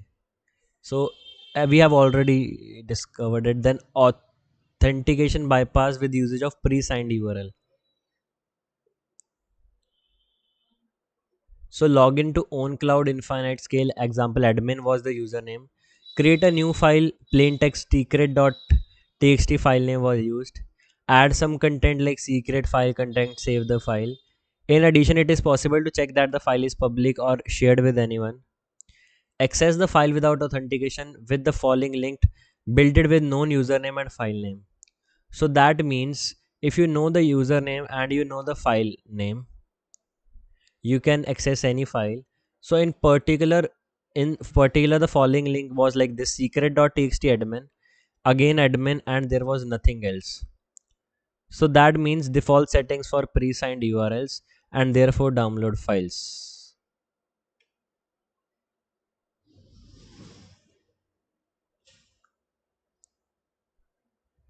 It's like uh this is, you can read the documentation of this particular thing, how exactly this is working. But yeah, I somehow got the flow of this particular thing. Then broken link through user agent. We might be deleting the user agent, or we tried to switch the user agent, and the Google Play link was broken, and we can add any package name with that particular name, and it would be like it's like the broken link hijacking of Facebook, Instagram, and other stuff. And that was about the top interesting bugs. The next CVE which we are going to talk about is the CVE of 2024-1709, and this is a similar CVE, and it's the authentication bypass using an alternative path or channel vulnerability. Now this is the difference between previous authentication bypass and this authentication bypass. See, the rest flow remains same. You have a server, and in this particular case, what is the vulnerable version? Let me have a look. The vulnerable version is connect wise screen connect.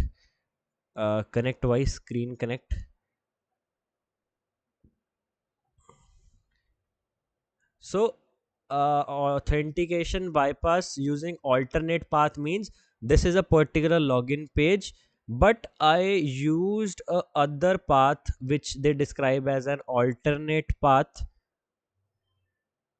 to get the admin access. This not typically goes through the login page, but we get the admin access somehow. This is the main thing of this exploit, which is to be understood. If we look more at the details of this particular thing,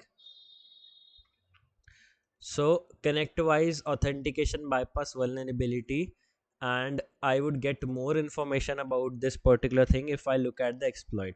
So the best way of understanding an exploit is to go through the source code, how it exactly works. If we look at this, it's asking for HTTP, and there's a setup wizard.aspx directory. If we go through that, then it uses this particular directory to give a RCE, right? That's how it's working. For beginners, it's not really very easy to understand this particular thing, but I would get some other CVE if I can see, to make you things more clear. Now I have a knowledge, I have a decent experience. Tabhi I got the understanding of it on a very early stage, but for you guys, you need to be a little more technical about it. As I said, that by requesting to the setup wizard.aspx endpoint, we are trailing any path value just say we get the RCE and we get the authentication bypass. By looking at that exploit, I clearly got that this is the root cause of this particular vulnerability. If I write over here connect-wise, if we find anything, so these are the connect-wise manage SMTP relays, and we are looking for the connect-wise screen connect, which is the proper vulnerable version. Now you would say how I come to know that over here. Connect-wise screen connect. Now this is the particular company, this is the particular product. So in CVEs, there are 2 points of consideration. What is the vulnerable service, or what is the vulnerable company, and what is the vulnerable product? If you get the hold of these two things, then secondly you need to look at what is the vulnerable, version. So if you understand all these three things, every CVE of this level of a known exploit is mostly for the high level severity or critical level severity, right? So if I look at this particular thing, it's saying login first, then I would show you something. So if I write connectwise, click on it, we'll wait for a few seconds, then screen connect.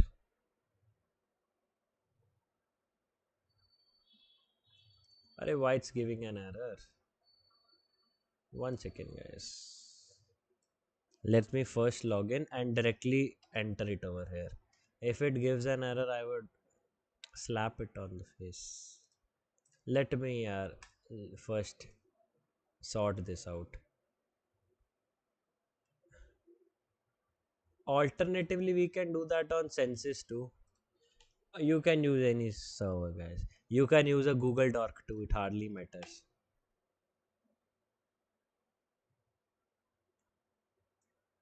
Connectwise, if I enter it over here, and after I use connectwise, you can look for the software product over here, that which is the product control screen connect. Now this is not a user friendly interface.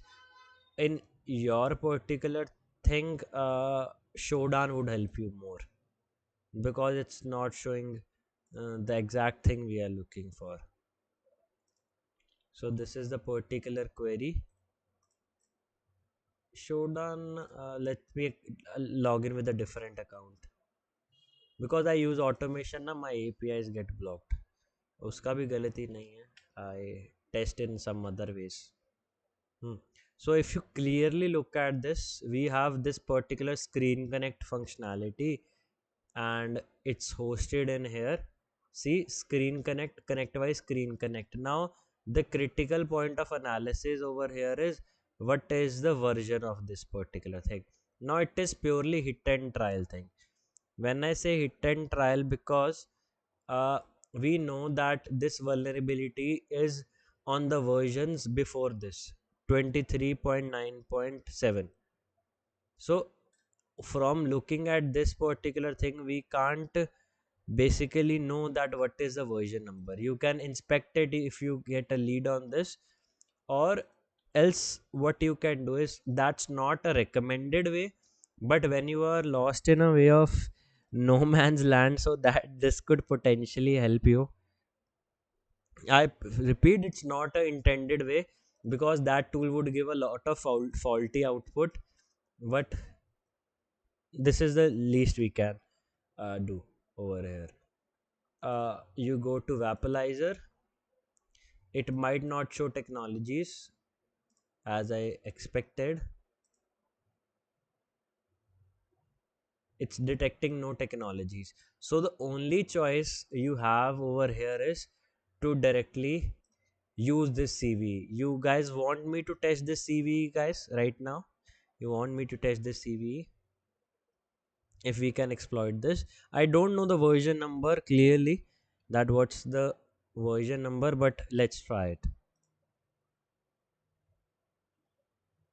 I am basically telling you the ways how you need to find the IPs which might be vulnerable to these. This is the strategy the top hunters look out for. What they do is, when a recent CV gets exploited, they always keep a track of it. Then they go to Shodan, and then they search for the IPs, and if that IP belongs to the company who has a bug bounty program on either HackerOne, Bugcrowd, or like companies like Google, Yahoo, so they exploit it and they get hefty bounties. They do that.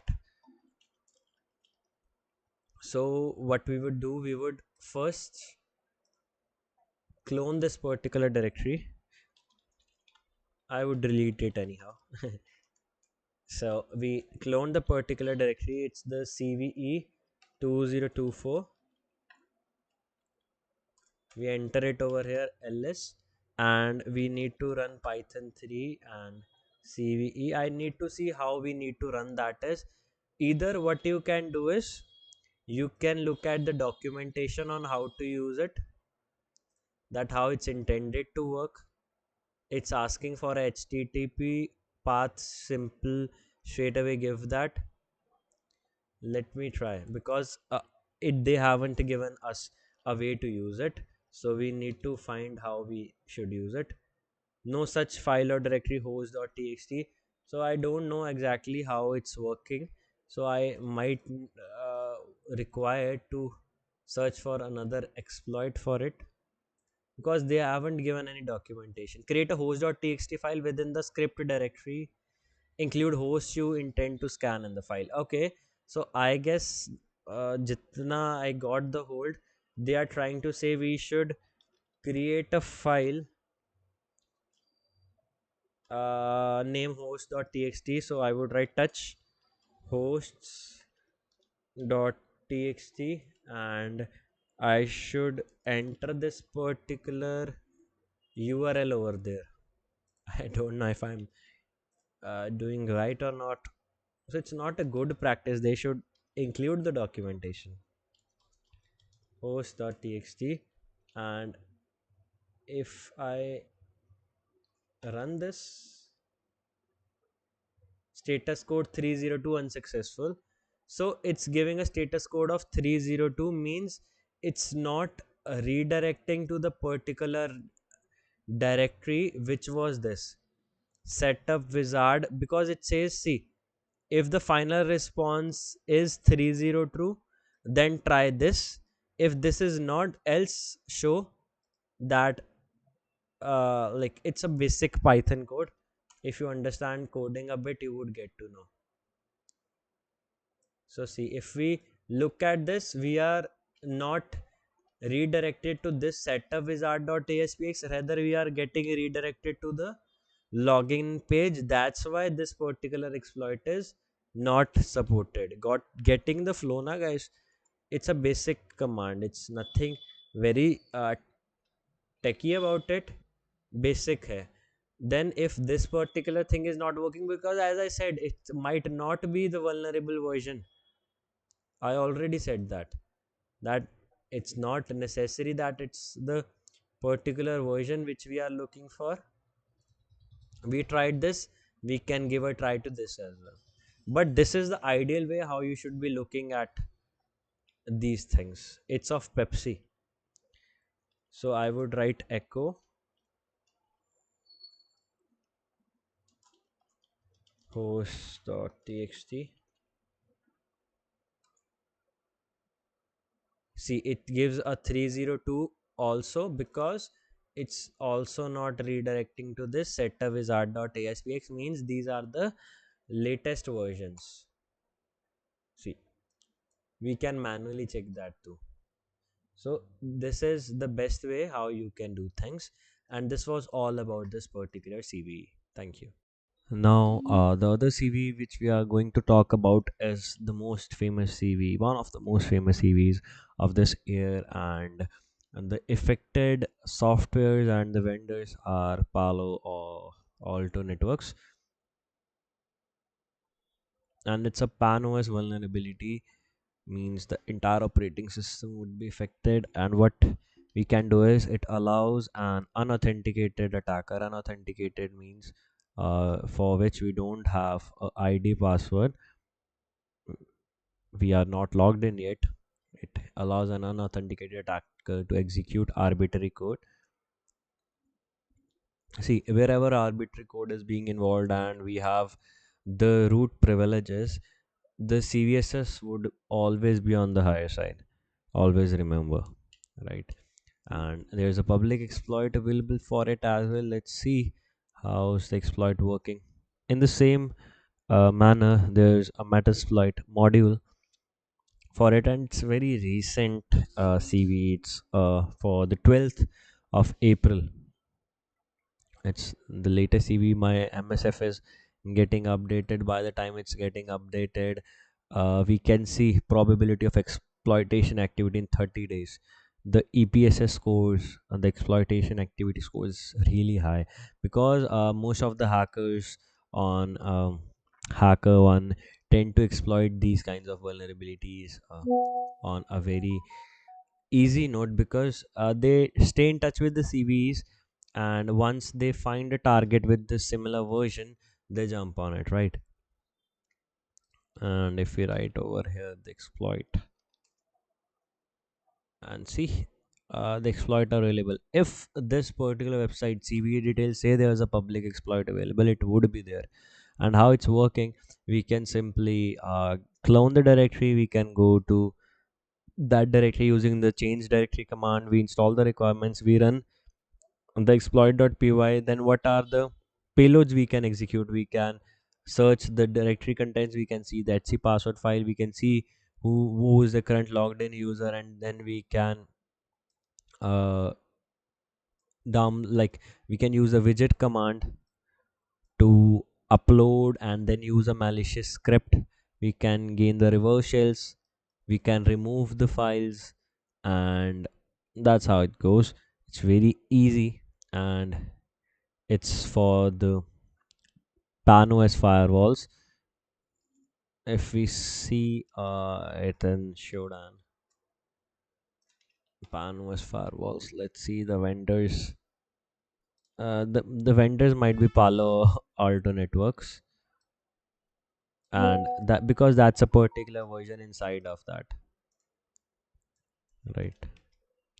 So we need to bifurcate it onto that perspective, that the vendor is Palo Alto, then there is PAN-OS. It's a distribution under it. So we need to basically bifurcate these things to get accurate results. Over here we don't have something like that. um, we can see if we can denote it as a vendor. mm, Product Palo Alto.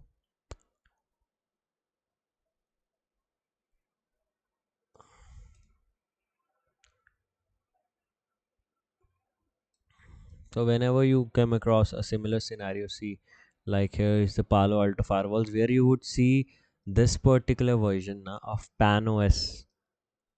Then you should see that if it's a PAN-OS, if I write over here PAN, I might not get results. But if it's a PAN-OS firewall, you should jump on it, and it would be exploitable if it's under that particular version, right?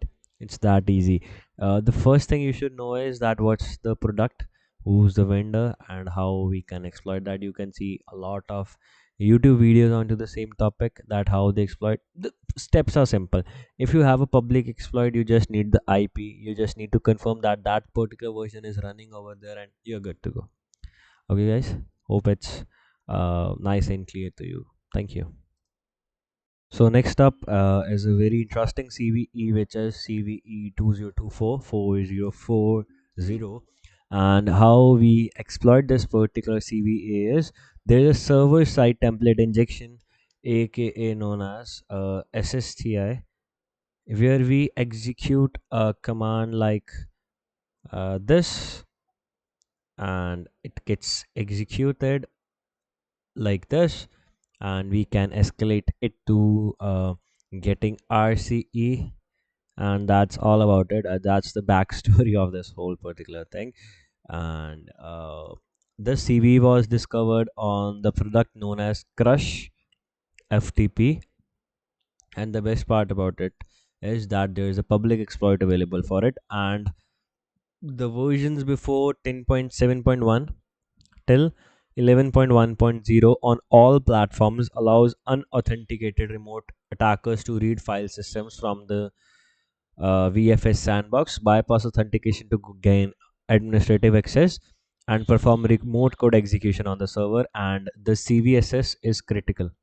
It's on to the max scale, that is 10.0, and you would get the highest bounty for it. If we look more at this particular thing, as I explained, the vulnerability name and the product affected is crush ftp vfs that allows a remote attacker to escape the system. If we look at this particular thing, there's a metasploit module available for it as well. And to show you more further, let me boot up my virtual box, that how you can get that particular exploit on the system. And if I might get a lead on the same version on showdown, it would be really great. Crush ftp, and if I go to showdown, I say over here crush ftp. 1 second. Hmm. Crush ftp. There would be companies using this particular technology, and the only thing we are concerned with is what's the version number over here. uh, Moving back, firstly I would like to show you this particular exploit available on msf console. How, if you find a particular company using this particular version, then how you can, we can bifurcate it by choosing the top products over here. And see, there is no particular state to determine what's the version number being used.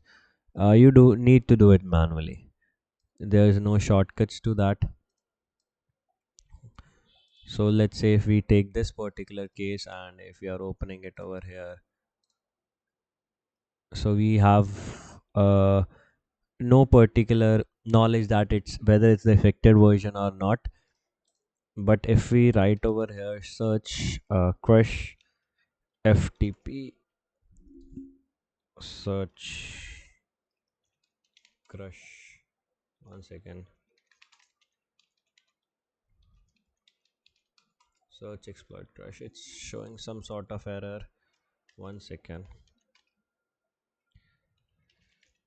Search exploit, mm, and we write over here crush. See guys, over here it's not showing the particular exploit we want. But it's, if it's saying that there is a public exploit available for it, see metasploit modules of the arbitrary file read, we would find for it. So this is the best way of finding an exploit for this particular thing. See, use auxiliary, this particular thing, and for that we need to launch our msf console. Some people know that this particular version is affected, but they don't know the best way of finding an exploit to it. So I'm telling you what's the best way of doing those things. So if we write over here, it says fail to load module. This might be because our msf console would be outdated, so we should search for the command to update msf console. Because updating the metasploit would solve this issue in because these cvs are very latest guys. These are very latest. So okay, it's asking for the root permissions, and it would ask for a password in a while. So when the cvs are latest now, we face a variety of issues by not finding those cvs. By the time it does it work over here, I would tell you another way of finding these things. That if you know the cv number, let's say this is the cv number, and you go over here, you write over here exploit, simple, you would get the github repositories of the same trying to exploit those particular things. See, you just need to download this particular python file, download the requirements, and this is the syntax of the ip, and it's the, we are including ssh host rsa key. It's not basically, we are not including, it's a way of exploiting. And exploit a list of targets, we can exploit a list of targets in that way. And if you look at other exploits, the way of exploiting might differ, but ultimately it's one and the same thing. And yeah, that's how it works. It's getting updated, but once it's updated, for sure it would show the version we wanted to use. And in the same way, by using this version, by filling the IP address in the R host L host, you are good to go, and you can exploit this particular CV in this way, and the CVSS score is on the critical side. Thank you. Next CVE which we are going to do is the CVE 20245274, and it's in the Google Chrome. And the version number here is mentioned out very clear, that before this Google Chrome version, that is 125.0.64 to 2.112, allowed a remote attacker to execute arbitrary code. Arbitrary code means we can execute system level codes via inside a sandbox. Sandbox environment is a restricted environment, and via a crafted HTML page. And the severity is 8.8, higher than the previous CV which we discussed. And you can see the impact score, the exploitability score. That exploitability score shows us that what is the likeliness of that to happen.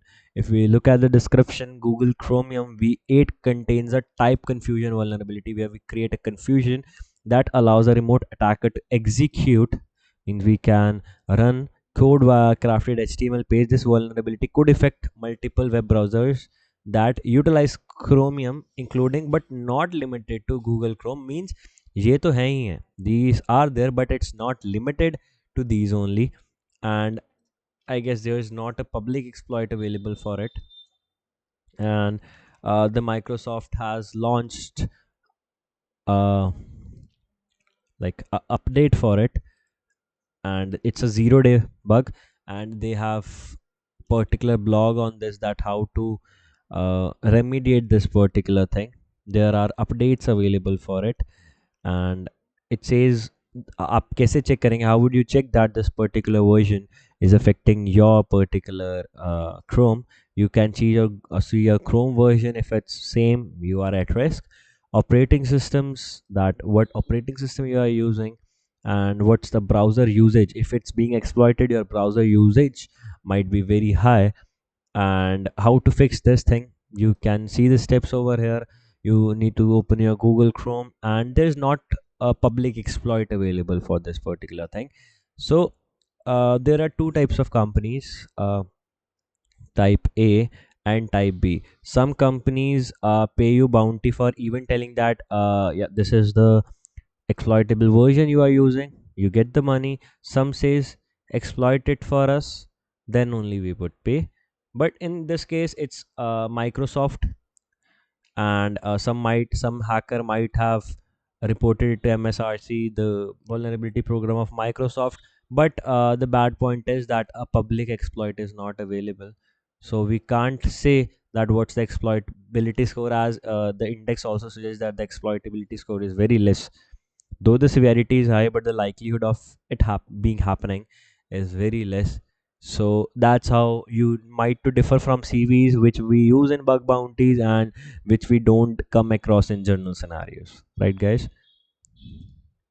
So our another exploit is coming from the Windows kernel elevation of privilege vulnerability. So before doing that, we should understand two aspects of privilege escalation. My writing is bad, guys, so just bear it. And it's of two types: horizontal and vertical. So if you say be at some sort of same privileges but of different user, so it's horizontal privilege escalation, which is known as lateral movement. To lateral movement, And vertical privilege escalation is like either moving to higher privileges, right? So that's the meaning of privilege escalation. And the vulnerability which we are talking about is the Windows kernel elevation of privilege vulnerability, where there is a exposed kernel of IOCTL with insufficient access control.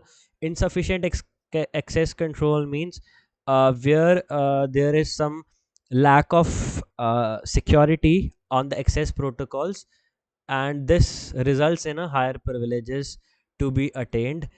Now there is a public exploit available for it too. To search for it, I would write exploit and see how this thing works. Okay, it's on Windows 11 too. So how this thing is working: use Microsoft Studio with C++ package to successfully compile the POC of both release and debug modules, and this local privileges escalation from admin to kernel vulnerability. Okay, so we can even escalate the privileges from admin to kernel, and this is the particular exploits over here. Let me see a pre-compiled exploit if I can see one. I can least expect that for that to exist. Let's see, because these are not really common exploits. If I can find something, I will try to show you over here. See, if we get a shell of this particular computer, then this is the particular CVE that we can exploit. See, kernel privilege escalation. That's how it works. So let me see what it's doing.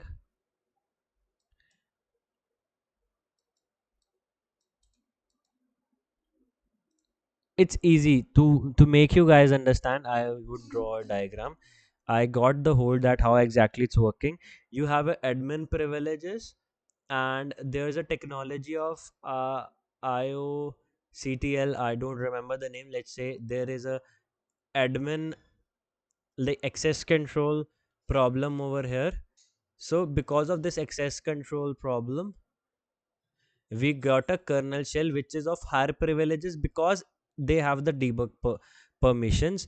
And why this is of use to the hackers? Because this is not of much use to penetration testers, but it's much used of hackers. Because let's say they got a local shell, means a shell from a normal user on the Windows PC. They would escalate their privileges to admin using this particular privesc vector, and they can run the ransomware on that particular PC, and even could do worse if it's connected to a network. So that's the whole scenario behind this CV. It might be patched and the latest version. How we can get information of that is, you can see over here, as Windows is owned by Microsoft, so Microsoft might have released the update over here, as I told you. And this shows what is the attack vector, what is attack complexity, kitna mushkil hai, what is the exploitability rate, and that's how it goes around.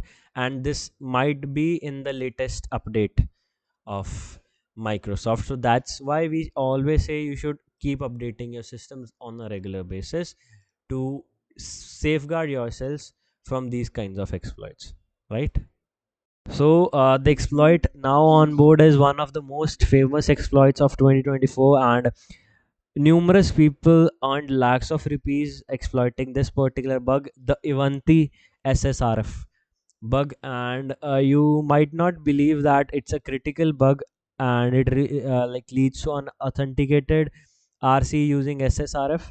And it was disclosed by HackerOne, means a hacker reported this particular bug to a program, and from HackerOne this particular CVE was known to the other whole world. How this thing works is, firstly let me explain you how SSRF works is, we get the IP from like we got a ping back from the victim server, and that's how we use SSRF to escalate the privileges to RCE. To make it more clear, firstly you need to understand what is the like the vulnerable service. So the vulnerable service was Ivanti Connect Secure, formerly known as Pulse Connect Secure, contains a SSRF that allows an attacker to access certain restricted resources without authentication. Right. So if you look at this, you write Ivanti over here. It's patched, guys. It's patched. I know it's patched on most of the targets, but I'm just telling there are numerous hacker1 uh, hunters who exploited this particular vulnerability when it was disclosed. Really, trust me. If we write Ivanti over here and we go to more, we are finding this particular product, which is Connect Secure.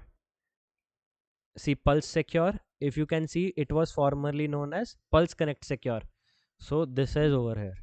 So you getting my point? Why understanding the CV is very important. We write over there it was Pulse Secure, but even if you see over here, the name is Connect Secure. So everything connects now, guys. Yes or no? Everything got interconnected. How our research is paying off. I might not say that this is a vulnerable version, but that's the best way of finding things, right? It works on a certain version. So if we go on this, and if I look for the exploit of this particular thing, it might not run because it's mostly passed on most of the organizations, and this IP might not work.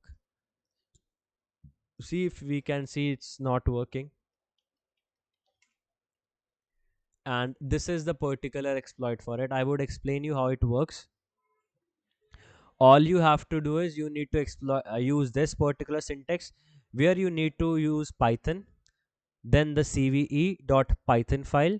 The target.com means, like, if this is the target.com, you need to enter your IP over here, and then you need to enter the burp collaborator link. Simple. When you get enter the burp collaborator link over there, you would get a ping back from the IP. Once you get ping back from the IP, you just need to use this particular command in your what we say burp suite to get the RC. I would explain this how this is working. This is the directory we are targeting. You need to enter the target name over here, and then this is a kind of XXC attack. And what it's exactly doing, it's getting the retrieval URI from, we are basically fetching the HC password file, which is a correct file, and getting the ping back to the burp collaborator. I know everything would go up your head, but I would explain you how this thing works. Firstly, you need to run this command Python CVE target. You write need to target IP, then you need to give here the burp collaborator link. So what it would do is, if that would be a vulnerable version, you would get the ping back of IP on your burp. So you need to enter that IP in the POC, and you would fetch the HC password file in a response as SSRF back to your burp suite, making it a highly critical issue, because you can fetch any file from that system being unauthenticated. And this CVEI, let me show you what I'm trying to say, why this CV was so famous on HackerOne. Let me see Ivanti wants over new actively exploited 0-day exploit, and you can see HackerOne awarded nearly $300 million to bug hunters for this CV, because this was on a critical level. If a hacker exploits this on any website, any website, they would get the highest bounty tier. So the like the key to success is keeping in touch with CVs on daily basis. You should maintain a habit how you need to get the latest CVs. Just use this website, which is cvedetails.com. And if a CV is like it's discovered today, you should start hunting the same day. 80% there are chances that you would find a HackerOne program, bug crowd program, private bug bounty program, which would have this particular vulnerable version, and you can make big money, right? So, hello everyone. The first CVE we are going to discuss is CVE of 2024, and the number is 24919. And how we gonna learn these CVs is we would be starting from that what is the particular CV about, and how does it affect that particular system, and are there any public exploits available for that CV or not. So this particular CV, what does it does is that it enables attackers to read certain information on checkpoint security gateways once connected to the internet and enabled with remote access VPN. So, so the products of checkpoint. So, the most common problem which you guys face is to analyze what is the particular affected product. So here the affected product is checkpoint security gateway, security gateway. And what does this particular CV does is the attacker can read some sort of sensitive information, and as you can see, the CVS is pretty high, and it's 8.6 categorized under the category of high. And if you expose it onto a system, it would be categorized as a P1 bug. And you can see a particular tag of public exploit available for this thing. The best way of finding a public exploit is to copy the number of the CVE.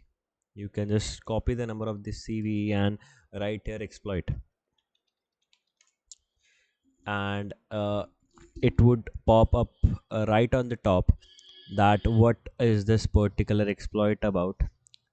And here's the nuclei template to verify, and this is the Google dork to find what are the affected, mm, basically what are the affected programs of this particular thing.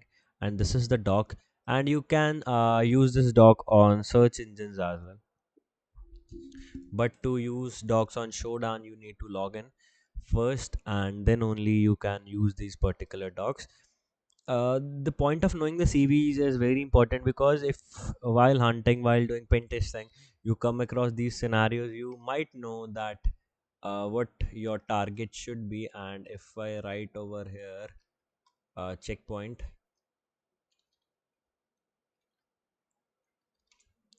it might yield a lot of results.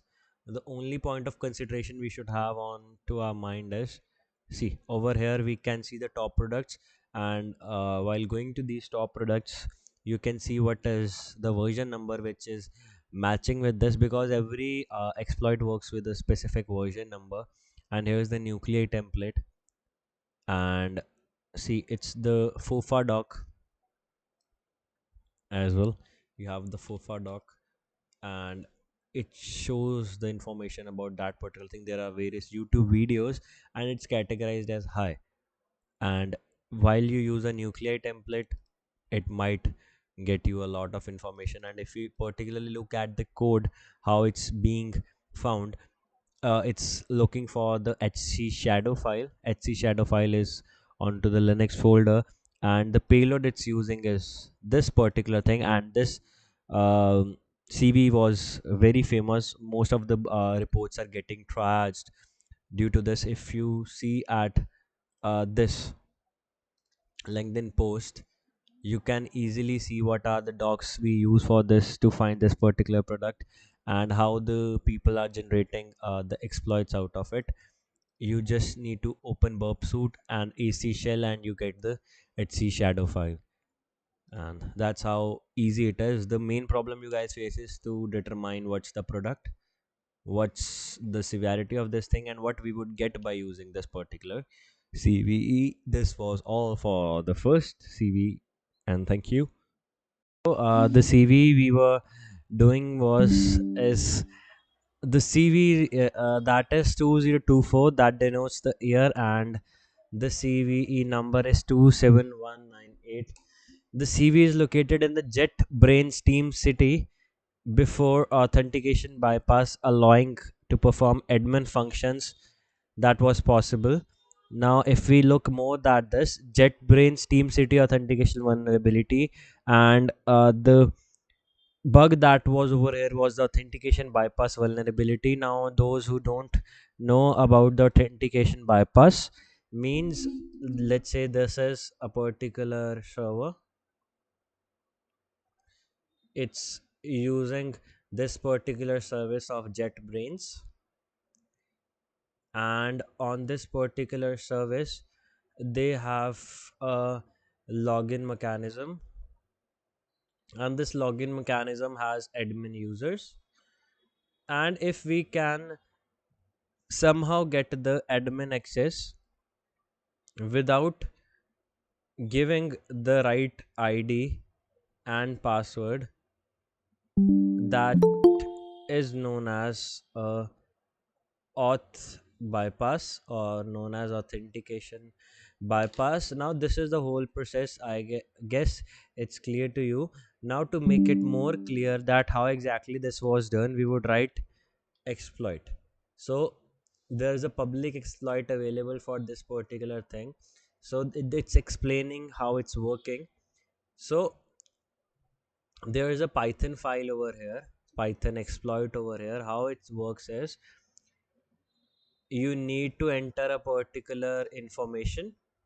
See, you need to just do python exploit and the vulnerable IP address and the port server. What it would do, it would automatically run the exploit with this username, with this password and user ID 98, and you would get the RCE to the particular server. How this thing is working, it got the authentication bypass, then it use a particular web shell vulnerability, it uploads something. मेरे को कैसे पता लगा, how I got to know that is, you can only upload a malicious plugin to upload web shell. Means we uploaded a malicious plugin to get the RCE, and this is how the admin panel looks of Team City. Means it asks for a username, it asks for a password, and that's how you can create an account, and you can do the same thing manually as well, but there's a public exploit for it. This was all for the CV of Team City. For CVs to understand, you should know that what is a vulnerable service. Secondly, what is the vulnerable version. For example, in this particular thing, if I write JetBrains, and if I write over here JetBrains, so it is a vulnerable service, right? If it's a vulnerable service, you can see over here, we can see what's using JetBrains server, JetBrains hub. See, so that's how in the case of your target you can see which things are using the JetBrains server. Like in this case, it's using a JetBrains server, and let me verify this. I'm not sure if it's using a JetBrain or not. If I click on login, it's not fully using a JetBrain server because it's not really. So this is a kind of false positives. So let me see if I can find a real JetBrains server. See, JetBrains activation address, it's on the local host. This is using the JetBrains license servers. So if you got a target and you ever come across JetBrains, so this CV should get stuck on your mind that I need to look at for this particular CV. Got it, guys?